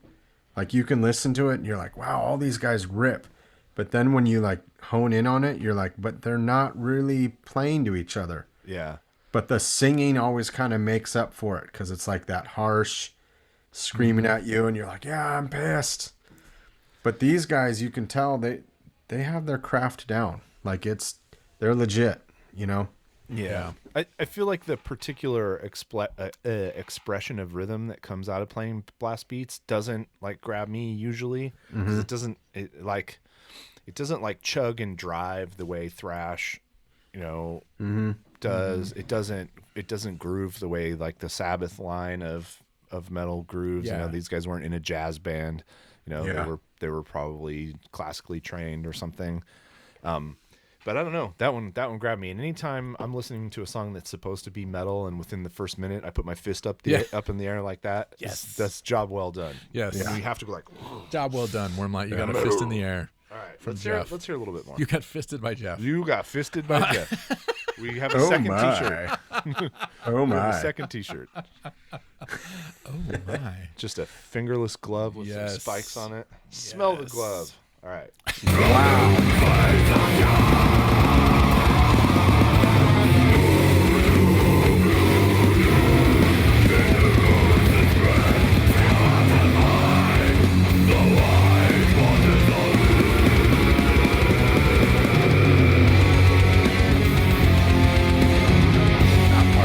That part's sick right there. Yeah. That part's really good. Nice. Yeah. Yeah, I mean, and I guess just listening to that, like I figured out what I'm trying to say. The rhythm section in a black metal band isn't a rhythm section. There's a drummer, and then there's a bass player who's playing along with the guitarist, just shadowing what the guitar players are playing. So then you never have that low rhythmic foundation to build the song off of, because the fucking bass player is doing all he can to just play like to tremolo pick the individual notes and just like get it out. I would be really curious to hear black metal style music with more of a like a R&B, funk, blues rhythmic sensibility, where that with a drummer and a bass player locked in and then the guitar's riding over the top. I think you might hear something different. Yeah, for sure. Yeah. Yeah. I mean, like I said earlier, like I always base music off like it being a soundtrack for emotions, or like I always want to feel something, and those guys rip, but I don't know when I would play that. Like I've given up my fighting gladiator days. Like I don't, like if I needed to harpoon someone or on the treadmill. Yeah. Even then, I mean, 9% first of all, incline. Yeah. why am I on a treadmill? And second of all, even then, like it's just gonna, I don't know, treadmill. I want something that's gonna be like, I don't know, different vibe, inspirational. I want to be distracted. That's just gonna like make me burn out. I'm gonna be like, You go too fast, too hard. start punching the treadmill. Yeah, I just want to be mad because I'm mad that I'm on a treadmill anyways. So I want music that Well, helps then me. listen to like Lifehouse or Nickelback. That'll get you mad. That's a different kind of mad. Ooh, man. Yeah. Ooh, man. It's a deep in my soul mad. Yes. Yeah. Did you just say yeah? Ooh, man. Yeah. Ooh, man. Puddle of mud. Puddle of mud. Oh no. All right, let's So yeah, get, Warmlight, good job. Let's get through one You more. got fisted by Jeff, and you got this could make me change my mind about black metal. So, Okay, And it so almost can we got me on a treadmill. and it almost got Marc on a treadmill. So we're doing swamp No, coffin. actually, I was gonna do the Bandcamp pick Oh, okay. right now. Let's do it. What does Bandcamp have to Bandcamp wants offer us us? to listen to Scotch Rolex. Oh yes. Oh. Yes. Scotch Hakuna Rolex. Kulala. All right. Scotch Rolex from yeah, I like the cover art. I recognize it from somewhere. From but- Kampala, yeah. Uganda. Are you going to so- preface this or well, so listen? the guy, it says he's actually a Japanese chiptune bricoleur, Shigeru Ishihara, aka Scotch Rolex, aka DJ Scotch Egg. You're doing great. What so- the fuck? He says he. DJ's a Japanese guy who's. Do you know what a Scotch egg is? Oh yeah. Okay. Yeah. Yes. But I mean, it just he basically went into there's a scene, I guess, in Uganda from that sort of crystallized around this Nyigi Nyigi festival, which I guess is maybe it's a certain genre of music, but it's like kind of. It was like born out of a chance encounter at this festival. And then this Japanese producer went to Uganda to do a studio session with these people at this Ugandan label that I guess put out all just sorts of interesting, experimental, genre-defined, quote-unquote. Of course. It's always genre-defined, so we'll be the judge of We've that. got Doom Trap. We've got anxious, hyper-fast electro death metal to breathless Ugandan club Afro Samurai. Nice. What the Seems legit. Sounds good to me. fuck? What are we supposed to So listen the to? song is Success. Featuring Lord Spikeheart. Oh my god. I love Spike Heart. I love the energy of Yeah. that. I'll listen to Lord Spikeheart. Let's do this. So I this bet guy's you doing- will. This guy was Mark's mean to me. I love you, dude. I'm just kidding. I'm just kidding. You keep Careful, he'll setting piss them you. up right on the tee. Oh, yeah, I better behave. But you just keep. You'll get the fist. I've been complimenting your reading. I don't. I know. Yeah. That doesn't feel exactly genuine. It's a compliment sandwich. Say something nice, then I'll brutalize you, and then say something nice again. I'll just learn to take a compliment. That's what I'll Yeah. do. All right, here we go. All right, success. Let's do this. All right. Success is a funny word. Nightingale had a great definition for it. He said a person is successful if they know where they are, and they know where they're going, and they're progressively moving in that direction. He said that success was the progressive realization of a worthy ideal. Anyone that has a goal, and they're moving towards it, they're successful.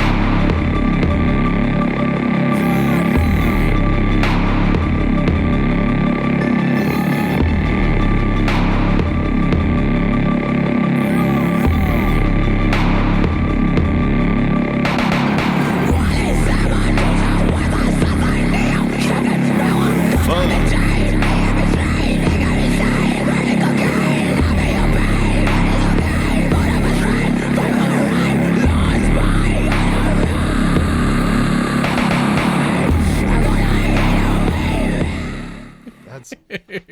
grimy as fuck. That was so dirty.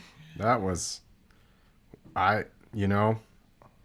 there's sometimes you hear something like that and you just feel like you just got dragged through an STD swamp.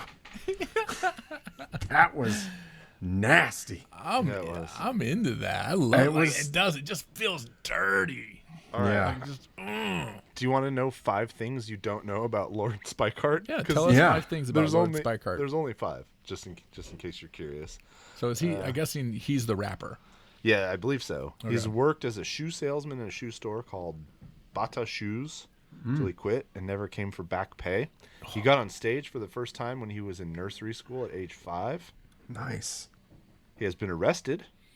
He can play violin, piano, guitar, flute, harp, drum, synth, lyre, nyatiti, Damn. and the satyr, an Indian stringed instrument. All right, well, this is a guy to know about. Egyptian I like his roots beanie. with a mixture of Kenyan and Maasai blood. It's like reindeer beanie. Yeah, it's pretty rad. That dude's cool as hell. Huh. I want to be his friend. Think he'd be friends Yeah. with us? Maybe. Look at that guitar. Go back to that guitar. Look at the dust on the neck. I know. Oh man, that thing hasn't had fretwork done in a long time. That might just be dry. Oh, we're zooming in on this fretboard. The horror. Oh, man. What if that's just dry ass fretwood? Well, look at the top. Like his. Yeah, look at the top of his of- guitar looks all dusty too. Maybe they just pulled these down for the photos. Just for the photo shoot. Yeah, exactly. Tough to say. Write us. Tell us about your dry guitars. Oh, that was really cool. Is there I more? want to listen to some more of that. Yeah, I want to hear something else because It was super cool. There's only one other song available on this one. You want to hear a little bit more of this one, or do you want to listen to let's a hear little the bit of next one. Yeah, Let's hear the next one. This song is called O Muzira, featuring MC Yala. Good MC Yala. reading. Great reading. You're doing great. Doing great.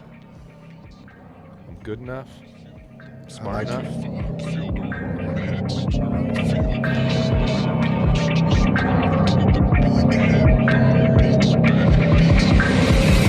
Geramba nesonga batugamba teba mukanga tegwaka ntuse nesitupidde nkiikirire balinakazadde bonna tukoyo okujogwa watali ensonga abalala nakuwange yatuukiriza ayolesa malala ku balala wampologoma kibira tuyiga ne tuliisa abato ne bakula ekikufuula omusajja mukyala we tutalyani yali bakumakuma y'omu abaako eyo ne gwatuma naye okunkyunga nze kwantama ndekera ku kabiri nze tonkama binaaba nabo okuyonsa zakuza zayola zafunde wakamwena ne mulya.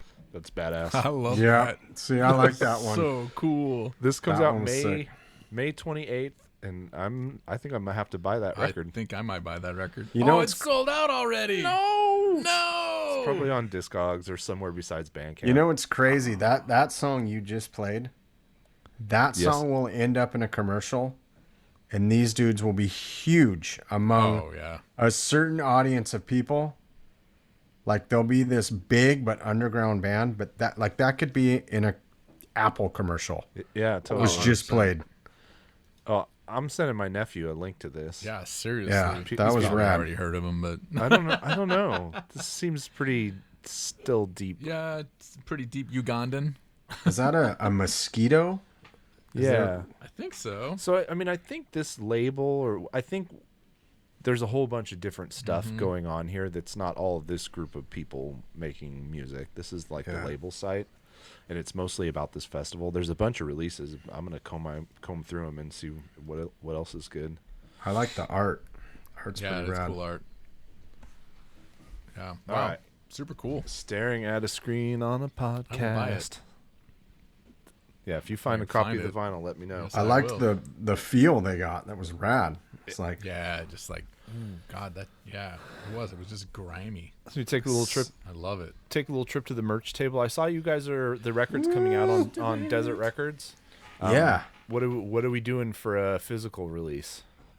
Well, vinyl's down the line, but we have the discs, the beer koozies, of course. You know, always use protection, Jeff. Yes, Like I said, I am the puberty teacher. yes. You've Cool. taught us well. Yep. Um, Yep. Tapes? So, they do tapes over at Desert Records? You can get those in less than 12 months these days. Yeah. You know, and we may do that, but we didn't know how it was going to be with the pandemic, you know, and where the world's at. And it's funny, like JD was saying earlier, did you sit on the record for a while? And it was like, we did. We had the 6 songs written, and then we shopped it a little bit and had some offers from some other labels and some, you know, fairly known labels, but it was like, I just didn't get the same vibe I got from Desert Records. Like, I can call the guy and we can shoot the shit and talk, and, you know, I'm not going to make him rich. He's not going to make me rich. Yeah. We're music fans. Like, that's all I wanted. We all love music. We want to be part of a community. So it was the right fit for me, for us. Yeah, no, you know? It seems like a good fit based on what I know about how they operate too. It seems like a good fit too. It's just Brad. So cool. Brad's the guy who runs it. He's super rad. He's just. Where are they based? Out in El Paso, right? I think. I don't even know. Desert somewhere. Maybe I'm getting catfish. Just go to the desert. Yeah. Okay. The desert. He'll come to you. Yeah. Yeah, not the Cayas Desert. Go to the desert and he will California, come. But yeah. The other one, not the Palm Desert, east of that. Yeah. So have you been buying anything? You buying records? Buy new gear? I did. Well, I got some gear. It's not here yet, of course, but after Balch played on Darkness Falls, I had to get his pedal. Oh, it was like, and Brad Davis makes it, the bass player from Fu Manchu. Yeah, creepy fingers. Creepy fingers, yeah. But like, I sent the song to Balch, and I'm like, like, play some guitar on this, and we were going back and forth, and then he was like, all right, we transferring you the tracks now. I used my Balch, my amp, this and that and this, and the first thing I got was just naked Balch guitar tone. At like midnight, you know, with my headphones on, and I'm like, what? It sounded so good. Yeah. Like his tone. So I was like, dude, like, what did you use? I need it. So I got the Balch pedal coming and the Sugar Boost from Creepy Fingers as well. And then he's got that. Did he record with that Rolla?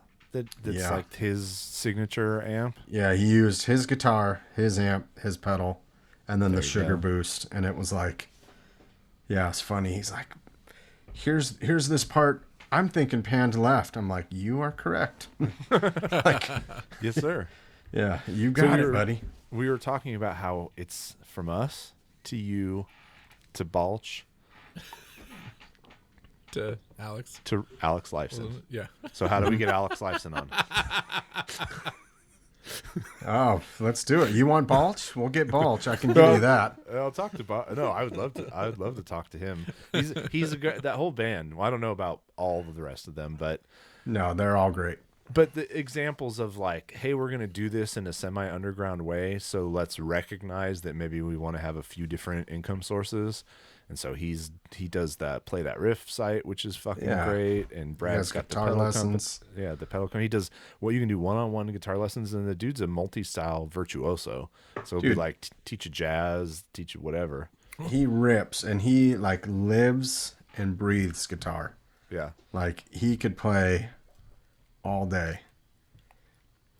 And like I've picked his brain. The whole reason it worked out is years ago we played with Fu Manchu, and they were when I was a kid, and they were so great to me. Like one of the coolest bands we played with, and of course, like I tried to stay in touch over the years or whatever. And Doors Nowhere's played with them a couple times, and when it came up when we were on this whole COVID thing, I turned the record into Desert Records, and I'm like, well, I have this other songs written, and I can add to it from home. I'm like, I'm gonna hit up Balch. And I sent him like 3 or 4 songs, and he was like, oh, I'll do that one and that one. So he was, nice. And he was into it, which was cool. It was a big honor for me.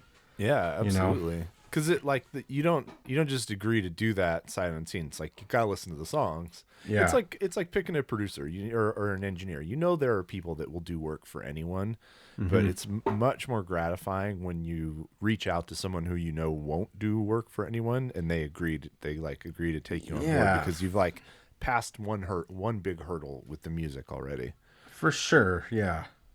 You know, and I've been like, I don't know if you guys have ever been on the opposite end where like someone sends you something to work on, and you're like, oh, like Oh, yeah. I had a guy send me something, and like the lyrics were just horrendous. It was like about hurting people, and there may have been some racism in there. I was like, Oh, that's nice. Nope. but I'm like, yep, not gonna do it, you know.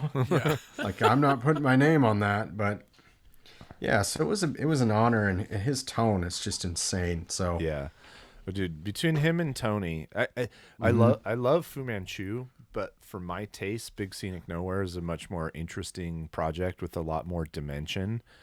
And I love that they're just doing it. And that I mean, I talked to Tony before he went down there the first time, and he was like, yeah, like, because he toured with them, and they hit it off. They clearly liked each other. And I think Bob's attitude was like, who is this Tony guy, and why don't we know about him already? Because as it turns out, he's kind of a warlock that the music industry doesn't know about. And he's another great dude. Yeah, Tony. He's the best. And he came back, and he's like, I think I'm gonna be full. I mean, I think we're gonna do this, and I'm gonna be like one of the main people. And he can record, he can write, he can play every single instrument, including every variety of keyboard. He has an encyclopedic knowledge of music. He's just like, I can see why they get along. And Gary too, from Yawning Man, who's also involved, and Bill the drummer, all of them so easygoing, like superb musicians, but the ego never gets in the way. That's good. There's just their creativity, it just shines, you know. So I don't like Gary mostly just because I want his job. So I'm obligated to like. You want to be in Yawning Man or Big Scenic Nowhere? I'll take the Big Scenic Nowhere job just to be in the studio with those guys, man, and just the like. Sometimes when you're recording music, you just know certain things are off the table because you lack the knowledge, the skill, the whatever. That's a room where no idea is probably off the table. Because if they can think it up, they can do it. They can probably pull it off. They can do it. Oh, well, technically they can do anything, but they have a special chemistry among them. Yeah. That, I mean, like the drummer, for instance, you listen to like the first Big Scenic Nowhere record, the long intro where Bill's just writing it. Yeah. How many fucking drummers do you know that would shit all over that? Doing rolls and like, I'm going to add in this cute little ride part and ghost snare hits where he's just holding it down. Yeah. You know, and he lets Gary paint over it and Bob and Reed. It's beautiful. It's not easy to play simple. Like, it's really not. So, I mean, I dare you to play a Green Day song straight. You probably can't. That's a challenge. You know what I'm saying? Gauntlet like, it's thrown. really, really hard. Yeah, I don't know. Because you start getting all Jimi Hendrixy and cutesy, and you know, it's hard. I think I could do it. Think you could hold it down? Yeah, I think I could do it because I come from the old school rhythm section mentality of serving the song. I like some flash here and there, but if it serves the song. But no, for the most part, I'm just trying to fit in, right? Just serve the song. But I mostly couldn't play. Oh, there we go. There's his record that he bought, Lavender Blues by Big Scenic Nowhere, put out by a good one. Jad Schickler, who we had on, who was just on a couple episodes ago. 2 episodes ago, right? Yeah. Nice. Well, who knows by the time you're listening to this. Way to go, Jad. That's right. It's more like 3 episodes. 4. Because we're time-traveling spacemen. All right, what else? What do we got? I just got this one actually downtown. A$AP Rocky. You ever heard of this guy? Oh, yeah. Yes. He's legit. I like him a lot. That's awesome. So. A$AP. Yeah, he's not from the Bay Area, is he? I don't think so. No, maybe New York. I don't know. I'm guessing. Yeah, I think he's a Ninja Tune artist. Oh, yeah. All Them Witches. Oh, yes. Latest record. That's a good one. Yep. I've been on to these guys for they're rad. Yeah, I loved them. We're fans. Huge fan. Yeah. I'm glad the keyboard player came back. Me too. I kind of missed the keyboard player. It's like the opposite of Clutch. It was like one record of that keyboard guy on the whole record. You've been loading up on the Yawning Man live at Giant Rock. Yeah, that one's rad. I got the DVD too. Nice. Mario Mario is such a good dude. From Fatso Jensen. Yeah.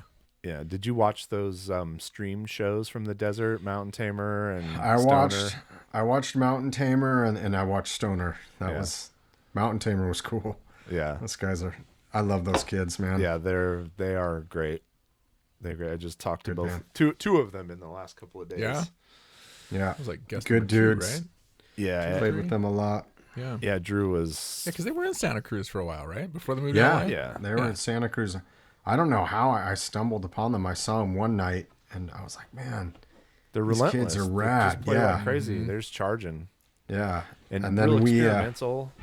Yeah, and like it's rad. They don't put like rules on themselves. Kind of like you were saying with Big Scenic Nowhere. It's like they just do. They sound like Mountain Tamer. Yeah, they just bleed out that music or sweat it out or whatever. Which is rad. We've toured with them a bit, and they're a blast.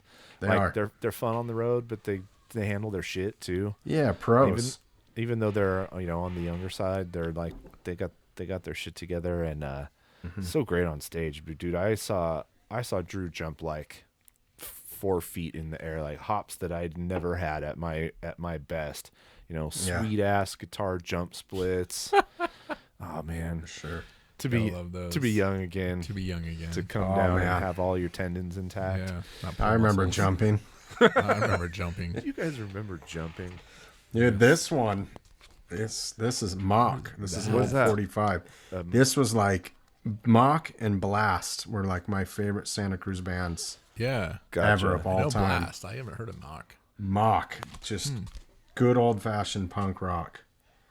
But man, I'll have to send you guys some tunes. But my buddy, he's like, oh, I got this record out of like an abandoned storage locker or something. He's like, want it? I was like, yes. Yeah. This is like legit. Like some old merch that ended up in a locker somewhere that the band doesn't even know exists. Yeah. Like I'm pumped. I was like, yep, I'll New take old that. stock or whatever. That's awesome. Whatever Do that it. is. And the last one, I got to support my buddies All Souls. Oh, All Souls. Oh yeah. Yeah. Good band. Yeah, they were good. They were really good. Yeah. Yeah, that show in Santa Cruz was great. I had not heard them prior to that, or I'd never seen them live. Yeah, they're great. And they're so good. Yeah. I love it. That's very unique. That's a pro band, and they are super unique. But they're so like been there, done that. Like there's a reason they got to tour with Tool. Yeah, you're like I see it. a little bit. Yeah, it was funny. And they're good friends. I know with what's his name, Toshi Kasai. Oh right. Who came up last week. Last week we interviewed Jem from a band in Australia called Dead, and they're recording with Toshi. Like he came to Australia to track one of their new records. Wow. That's rad. Toshi's killer. He's got. I'd love to work with him. He's on my list for sure. Yeah, he's on my list as another great human being. That's the cool thing about our little circle is there's some great rad people. You know? Someday I want to get to the bottom of that, or maybe not. Maybe not worry about it. So rad. Just let it be, so I don't wreck it for myself. Well, but it does. Yeah, it does seem that way. It's just because in this genre, nothing gets handed to you. You gotta fucking work for it. So everybody's a little humble. It's crazy, man. Because like when I was a kid and I was playing this kind of music I'm playing now, we got signed, we did all that. But we would play with bands like Papa Roach and Godsmack, Linkin Park, Seven Dust. And I would like talk to my dad on the phone and I'd be like, I want to quit. I hate this. Like, I hate Godsmack. Yeah. Like, and not just like that guy. I love when he gets on the drums so that we can do that. That 2-drum thing. Oh, yeah. That's a real treat. Drummer he fired, the only cool guy in the band. You're all, thanks, Sully. But like we would play with those bands, and the other one that did the Michael Jackson song, our label kept just Alien Ant Farm. Oh, fuck. Yeah, and nothing personal against those guys, but it was just like not my cup of tea. Like I just what label was this? Well, there was a label that was associated with Capitol Records, And then they quickly they like saw that new metal or whatever was going to die. And they quickly turned, I think they switched to Sanctuary or something. Sanction. But it was under Capitol Records. And then we got bought by another label. And then our masters got put in some storage unit somewhere. But it was all I needed to be like, I'm out. Yeah. Like if I ever have to play another show and hear "Cut My Life into Pieces," it was Shaddix has had a hard life. Okay, it was Jeff. It was so bad. I decided to go to college. That's how bad it was. Oh, dude, you don't have to convince anyone in San Jose. Because Papa Roach isn't a San Jose band, but they kind of cut their teeth here at the Cactus Club, and there are people who like him, and then there's like everybody else.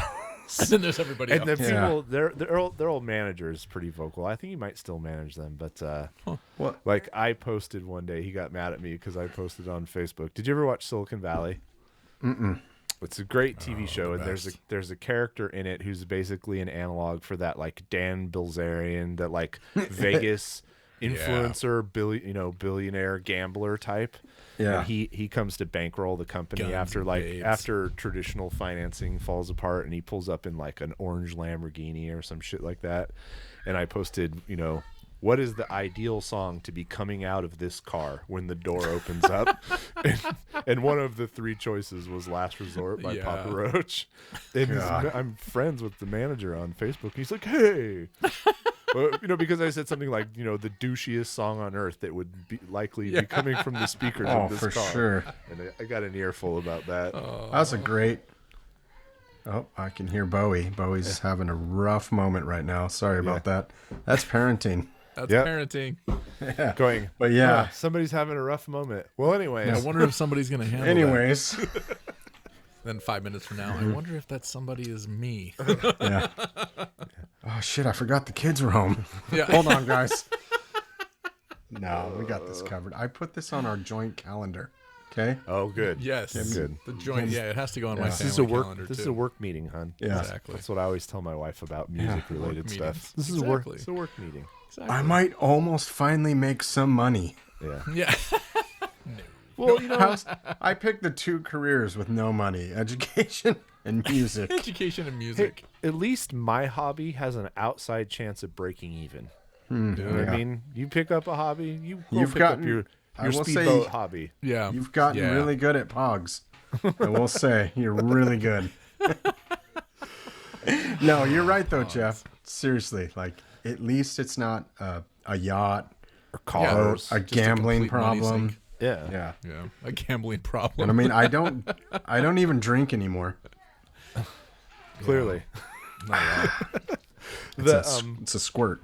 I mean, if all of us were smart, we'd have, LLCs set up for the bands, and we'd be writing off all of the music shit and actually like saving money. That's a lot of work. Yeah, I know. Can you believe you can do that? It's weird. That doesn't sound fun. As a business. You know what the government doesn't like though? So this is where it turns into a bad idea very quickly. It's just all losses? Yeah, they don't like they don't like your business to lose money for more than 3 years in a row and or indefinitely. Yeah. The way. No. But also, you don't lose money when you write everything off. Yeah. And when you have like a regular job that supports your lifestyle, and then you write off all your music hobby shit. You oh boy, you can actually turn a profit on a very small amount of revenue. Yeah, let's do it. Well, business talk. Sweet. Full circle, coming back to what's happening. Well, the whole like Jeff was saying, like I want to dig into it. Yeah, like there is some legit rock icons in our genre of music that have like slept on the floor of my house. Yeah. They want other people to have the bed. I guarantee you Sully wouldn't do that. No. Like, and I don't, to me, you could be in a shitty band, but if you're a good human being, I'll support you. Yep. Oh, yeah. But even if you're in a great band and you're an ass clown, I'm not going to do it, And in the beginning of my music career, seemed like all we toured with was ass clowns. Yeah. And I just... no amount of money or fame would replace what I've done afterwards, just playing with friends, doing stuff like this, meeting cool people. Yep. Yeah. 100%. Yeah, and Sully walks in the door and he goes, I need some cream for my belly button tattoo. Yeah. You got any? That's not that aftercare cream I use. I just got it touched up. I do a Boston accent, but I can't do a ridiculous Boston. Is he from Boston? Oh, he's the most Boston. He's super Boston. He's pretty Boston-y. Yeah. Yeah, I won't embarrass myself with that. I will say we played with Seven Dust a lot. I'm not a big fan of their music, but those guys were cool. I was gonna say I think I've heard that they're actually pretty decent dudes. They were nice dudes. Secret Christians? Seven Dust? Yeah. I don't think so. I didn't see any of that. No. There was POD. POD was a Christian band. Payable on death. Yeah. All right, so I got a couple things. What do you got? Yeah, let's do it. Was clean. This is new old stock, so still in the wrapper. This is a San Jose band called Forgotten Gods. I've heard of them. That stopped playing years and years ago. Put out a record after this on Ripple that was really good. Mm-hmm. And then, life happened. And then life happened. Drummer moved to Oregon. Guitar player had a baby. That kind of shit. But their drummer is now the full-time regular drummer for Lord Dying. I like them. I read a review about them one time on Facebook. And whoever was reviewing them, definitely had a personal beef against whatever club they were playing at. Oh, yeah. And it was such a great review because he was ripping on bartenders and the sound system and everything. And at the very end, it was Forgotten Gods was rad. It was probably the Caravan because they played I don't think it was the Caravan. I don't know. I would have, but I was like, wow, I got to check out Forgotten Gods. Oh God, it was probably fucking the backside of Club Miami. Yeah. It probably was. Yeah, I can't remember. It was a great review, though. Yeah. If that's the venue, Forgotten Gods was good. If that's the venue, we swore off. They have 2 rooms, and we swore off putting shows on in either of those rooms because they were such assholes. Yeah, that happens. All right. So what else you got? I got one other thing here. Not everyone was an asshole. No. One of my favorite artists who did the art for our second record, Adam Burke, is a masterful painter from Portland. Occasionally, he sells his originals. So if you want to drop, $500 to $1,000 on an original painting, often bands and their labels don't buy the originals, and so you can get the Mothership album cover for High Strangeness was just up for sale. The original painting, but occasionally he'll take some of his own work and do prints. So That's pretty rad. So this is a 100 limited hand-signed print in kind of his weird art style. It's like a weird tree demon within a forest inside of his body. Oh, that was cool. The main reason I got it out is because he just announced the sale of 2 new prints. So he just picked 2 more prints from his collection to have printed up. And they're on sale. So if you like his work... who doesn't? Look up Nightjar illustration, art of Nightjar, and that's cool. And grab yourself a copy because you can get a really nicely done signed print for less than I think they're around $100 or less. Do you think he's actually done doing album covers, or was that just a rant? He's not. He rants a lot. while you buy this guy's art, we're going for sponsorship. Oh, get the slew. The slew. Yeah. Find out if they ship. Get some art. Go to the slew. Oh, I will drive it to you guys. I need to listen to this. I listened to this album a lot, actually. It's Forgotten Gods. It's really good. It's It's so good. It's really great songs that shine through kind of sophomore level production and playing even in spots, but I don't care because the songs are so good. Take these guys, 5 years later and re-record this album in a different setting in a different studio, and it will sound like a huge album. Yeah. Oh, 100%. But the songs are great. Spot on. You say that. Yep. Our buddy, when we played with the Caravan, Nick Oliveri.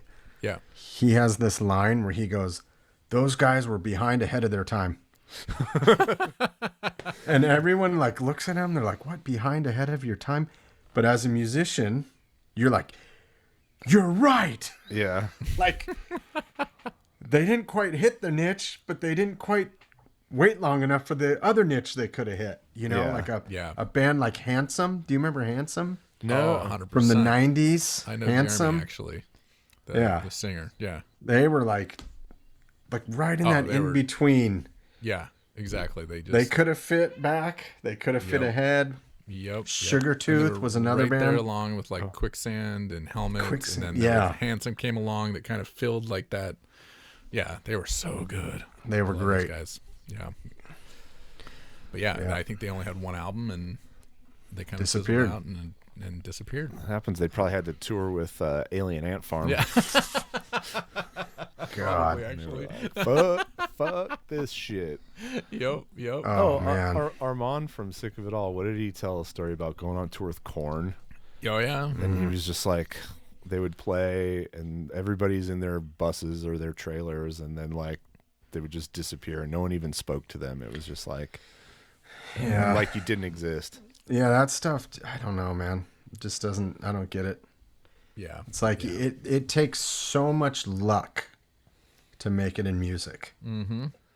And a lot of it is actually personality. Like, think about the people that are shredding at home or writing beautiful songs, but don't have the nerve to, like, put them out to the world. Yep. Mm-hmm. You know? So, like, we can sit up there and play our guitars and belt out some shit. We're not brain surgeons. We're not, you know, people that have that ego where you're like, dude, just chill. Like, you didn't invent nachos. You're not that great. Yeah. You know what I'm saying? Invent nachos. Yeah. That's like way we love playing with Kook. It's like we show up, we hang out. Yeah. Something will go right. Something will go wrong. Yeah. Nobody cares. Oh yeah. Yeah, I mean that's kind of like the motley gang of locals and out of town bands that we've assembled. It's like not all the bands won't sound the same. The matches might not be like a promoter perfect match, but it's going to be a fun fucking show and with a bunch of cool people. Yep, exactly. That don't hassle anybody. And if anybody gets hassled, then they're off our list. Yep. Like if there's hassling going on, I have 0 strikes. Yep. No hassle. Like, we have a no hassle policy. We don't have to do this. We don't have to put on shows. Really, our lives are easier when we don't. Yeah. Yeah. So exactly. My tolerance level for hassle is nil. Yeah. So, Yeah. No hassle. My favorite bands are the ones that get on the stage fast and get off the stage fast. Yeah. Yes. I will literally buy a record. Yeah. I'm like, those guys are pros. Yeah. Yeah. Like, Sit they've down been on the doing this a stage. while. Quick. Yeah. Well, I've Yeah. lectured Carl about that. He'll sit down on the stage and pack his pedal board, and I'm just like, no. Can't do it, buddy. Wait. Carl doesn't have a pedal board. He does. Does he now? Yeah. No, he's always had he has a pedal board because I Because you made him one? No, I loaned him one of my old boards, but that's the least.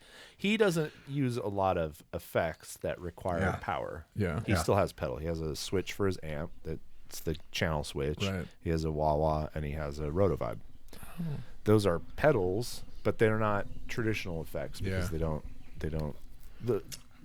they're manipulating the sound wave but not adding weird stuff to it. They're wah-wah, messing with the frequencies or wah-wah-wah, doing the rotovibe. That rotovibe pedal is a secret weapon though. If you've ever Do you guys do this all the time? You do this all day? Yeah. What you just did? That was some good banter. Look, we're the only other adults we've been hanging out with for a year and 2 months. Yeah. So. Yep. I get it. I get banter. it. Yes. That was pretty cute, though. I got to say, that was rad. That? Yeah, well, we're cute. What can I say? Yeah, but no, Carl does have a pedal board. We get that a lot. It's actually, he added it. Last time I went to the studio, there was a new pedal on the board. Wow. What he's really freaky about is pedals with any gain, because he's really protective of his tube heads, and he doesn't like to stack gain from the pedal board onto the head. He just likes to make the heads cry. Yeah. So makes sense. He does like if I plugged an overdrive or a fuzz into his amp, he'd be like, "What are you doing?" Yeah. I think somebody's trying to print something in the middle of our podcast. Oh, sick dog! Put your mic up to it. Let's hear some print rack. Let's hear some print ASMR. Okay, here we go. Print It's probably that Common Core paperwork. It probably is actually. It's oh wait, it's coming. I don't know. It's coming. It just says printing the data. That's all right. I'm like sitting in the dark all of a sudden. I know. I Apparently I'm noticed on you magenta and cyan ink. You got all like, it's weird. I'm all emo now. You guys got any AFI?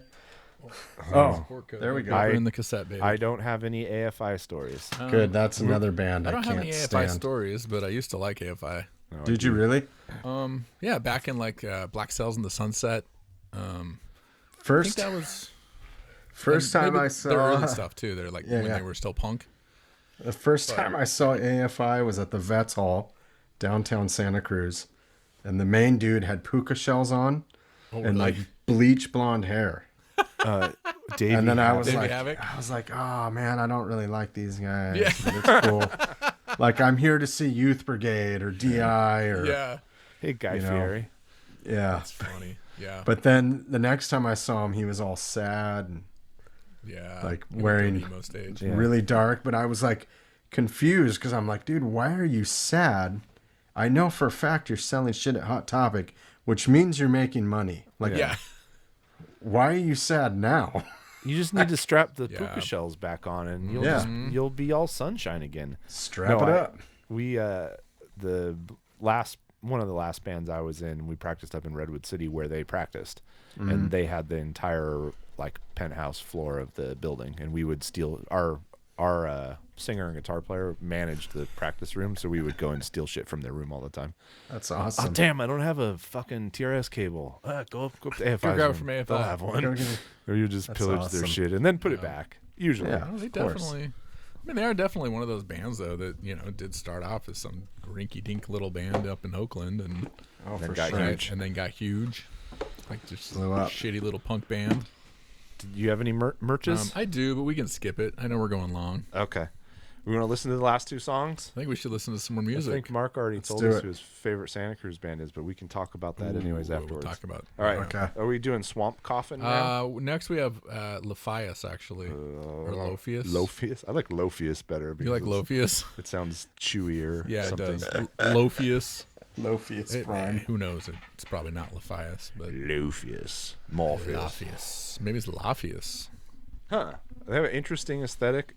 I'm not. When you look at the Bandcamp page, I am not sure what the fuck is going on. I assume this is a scene from a famous movie. That it looks like a scene from a famous movie. Old movie that I don't know. Almost looks like Jerry Cantrell in the middle. Really? In the band photo. Oh, in the band photo. Yeah. Gotcha. All right, so the cover art's cool. Alienated? Is that... The song is Lies. Lies. Okay, here we go. Lies by Lophius. LOPHIUS. .bandcamp.com. .com.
That was kind of cool, actually. It's definitely intense. Yeah. I actually lost you guys for a second there, and then it came back on, just screaming. Oh, it was rad though. I heard a beer open. Yep, I just opened a beer. So, doom stoner punk power trio. I can hear all Denmark.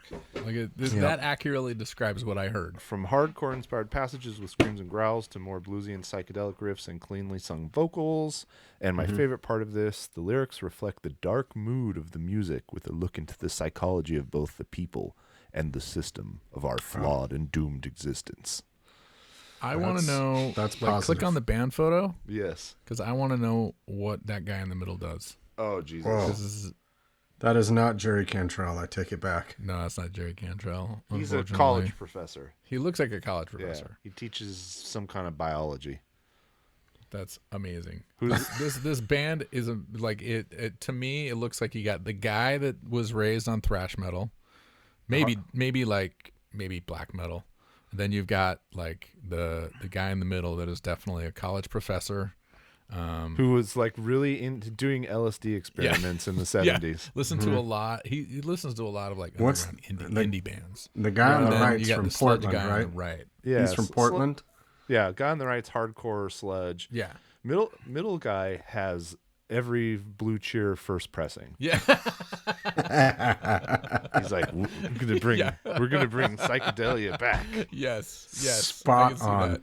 I love it. So I think it's funny because I can hear what each of those guys look like in that music. That's amazing. Impressive. All right, let's Simia Machina. Let's hear just a little bit of this last song. Ooh, the last one.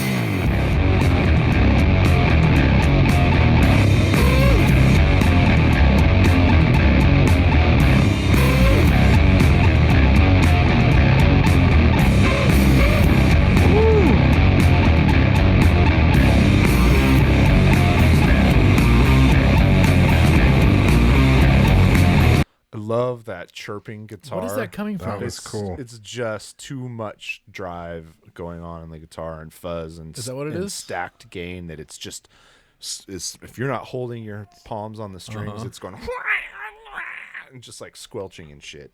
Gotcha. Couldn't have said it better myself.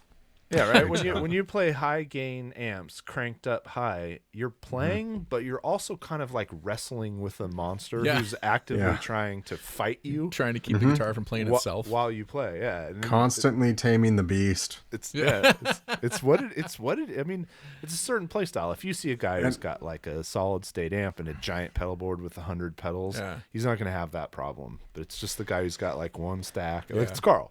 One stack, a wah-wah pedal. right. Everything's dimed, and it's just like until he starts playing. Play some more. Play some more. Yeah. You also know when you're that guitar player, you know when you roll into the club, the engineer automatically hates you. Yeah. They're like, no. Turn down. Oh, I did. Yep. I Turn down. Turn did. down. As you rotate your fingers around the knob without touching the knob. Yeah. Yeah. We've all done it. Oh, yes, we have. Oh, yeah. No, I'm turning down. Up. All right. A little bit more of that? Yeah. All right.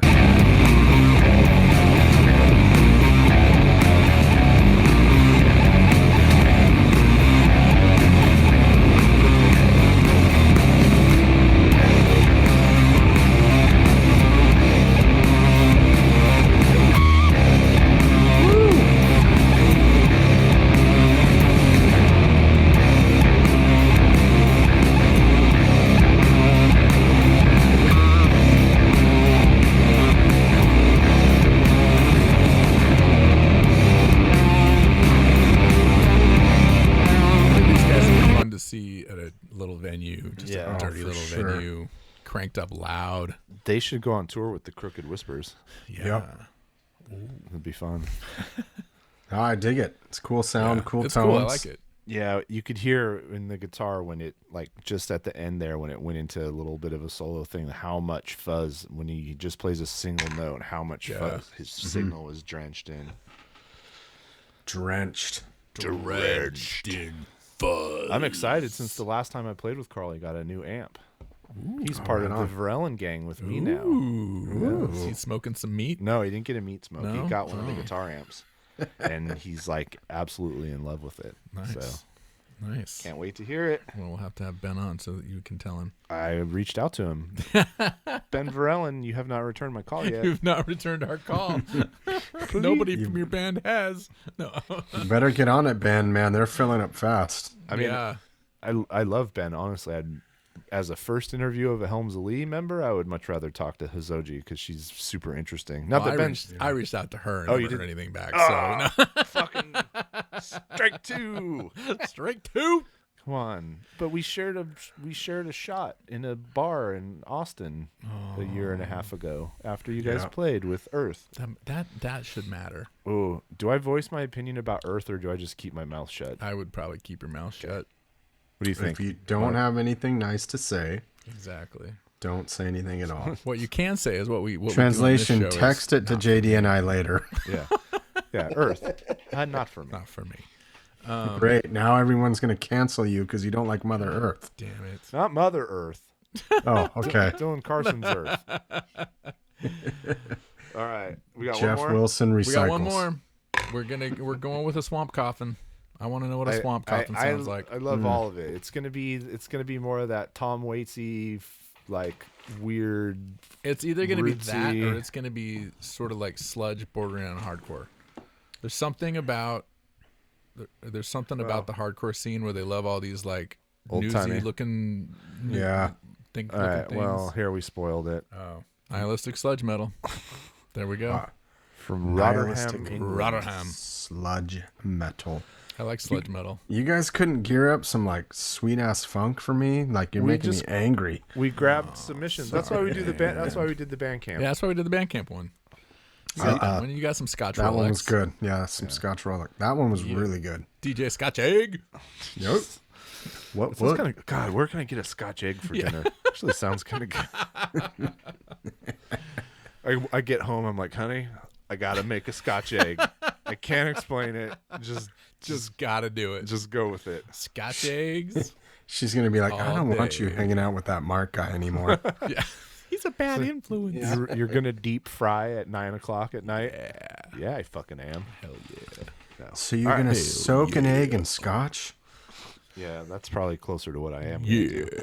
All right, last of the which song? The song is Annihilus. Annihilus. Annihilus.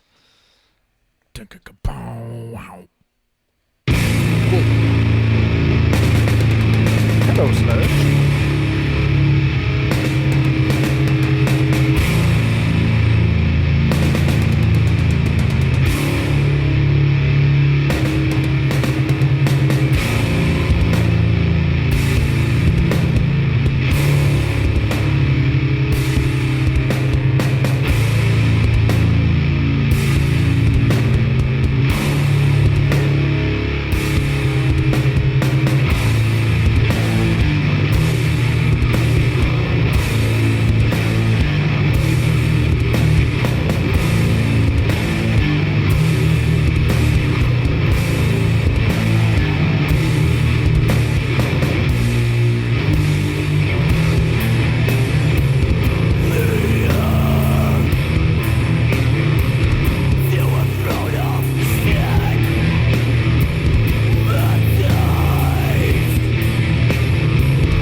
That's some sludge. Thoughts? That is some beef right there. That is beefy. It's not for me. It's not my go-to ever. Yeah. I like some good sludge. That's all. That's all. It's like slow hardcore. I like some good sludge. It kind of is, isn't it? Yeah, I guess it kind of is. It has a lot of the same aesthetics. I think sludge is usually where a bunch of like former hardcore people that don't want to do hardcore anymore land. They land in sludge. So what music can I play where I don't have to run?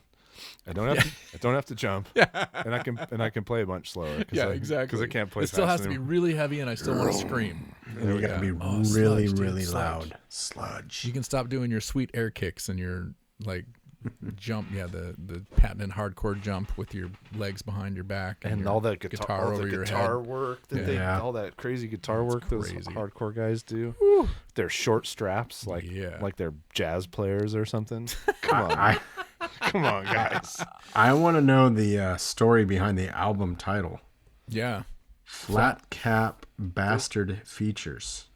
I mean, these kids all look like flat cap bastards. They do look like flat assume cap are bastards. these kids out on the street, and these are their features. Maybe these are their features. They smoke. Okay. Like they look 70. They do all kind of look the same. What era do you think that picture's taken from? Oh, that's 20s? Like World War I, post World War I. I'm thinking like post World War I. All right, JD, pick a kid. Pick which one. Left. I'll take the. I like the kid on the right. Okay. You're right. My right. Oh. Jeff, what's on that kid's TikTok tomorrow? Yeah.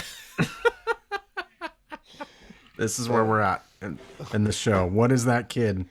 What's his TikTok performance? What's he doing? God, what? I don't even know. That Punching kid, a kitten in the face? Yeah. All he's trying to do is like just I don't know. He's probably pretending like he's loaded. He's probably flashing like a bunch of 20s. He's ranting because he wants to know what happened to Machine Gun Kelly and why does he wear pink now? There you go.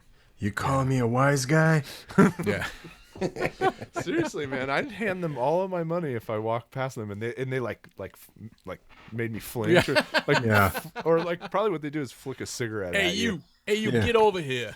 Yeah, and there's you like asshole, get over here. Oh no, those are the main Accent, three. but and a little bit, but it was UK, great. So that was probably more of a New York accent.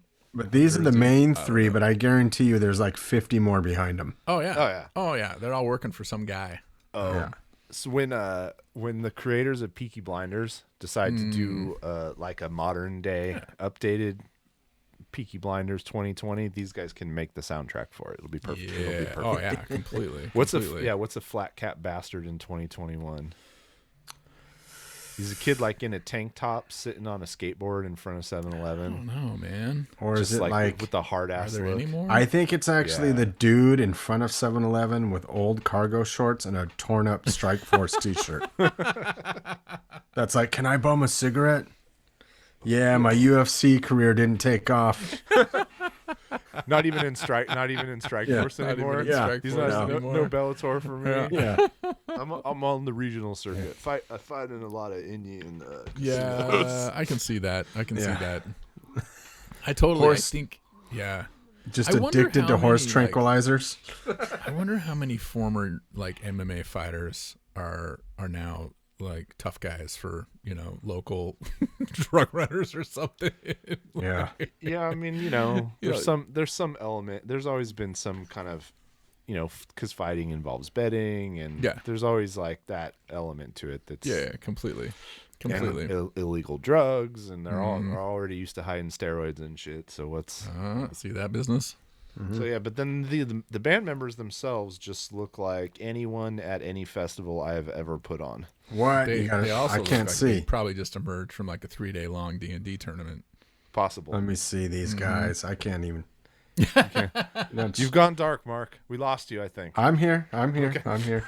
We can kind of see you. Alrighty. Well, that's enough music for today.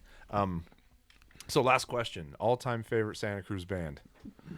Blast and Mock. They're Blast tied. and They're tied? Yeah. Well, Blast, was like the hardcore punk. It's Clifford, who's now in Dusted Angel, and had Mike Niter on guitar. And when they did a reunion with Joey C on drums and Nick playing bass, which was great.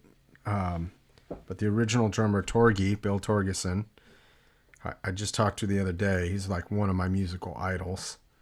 I got to play in a band with him called the Fire Sermon when I was in high school, right out of high school. And it was like one of the peaks of my musical career, because I was like, that's Bill from Blast. Wow. And I would just like turn around and watch him. He's just a phenomenal drummer. And that was like the only band I've ever been in where I would be like, okay, we're going to go on stage and we're going to do our thing and no one's going to touch it. Because it was just unique and kind of like every person brought something different to the band. We pretty dangerous with our drinking too. Yeah. But we could always play. Yeah. So, and then Mock, I mean, growing up in Santa Cruz, we went to so many punk shows, my sister and I, and Marc was always like, all right, these guys are legit. They were a 3-piece, 2 brothers, killer drummer. The drummer surfed, which, you know, anyone who surfed was cool in my eyes. He was a killer skater too. It was like skate punk, surf punk, like fun punk, you know?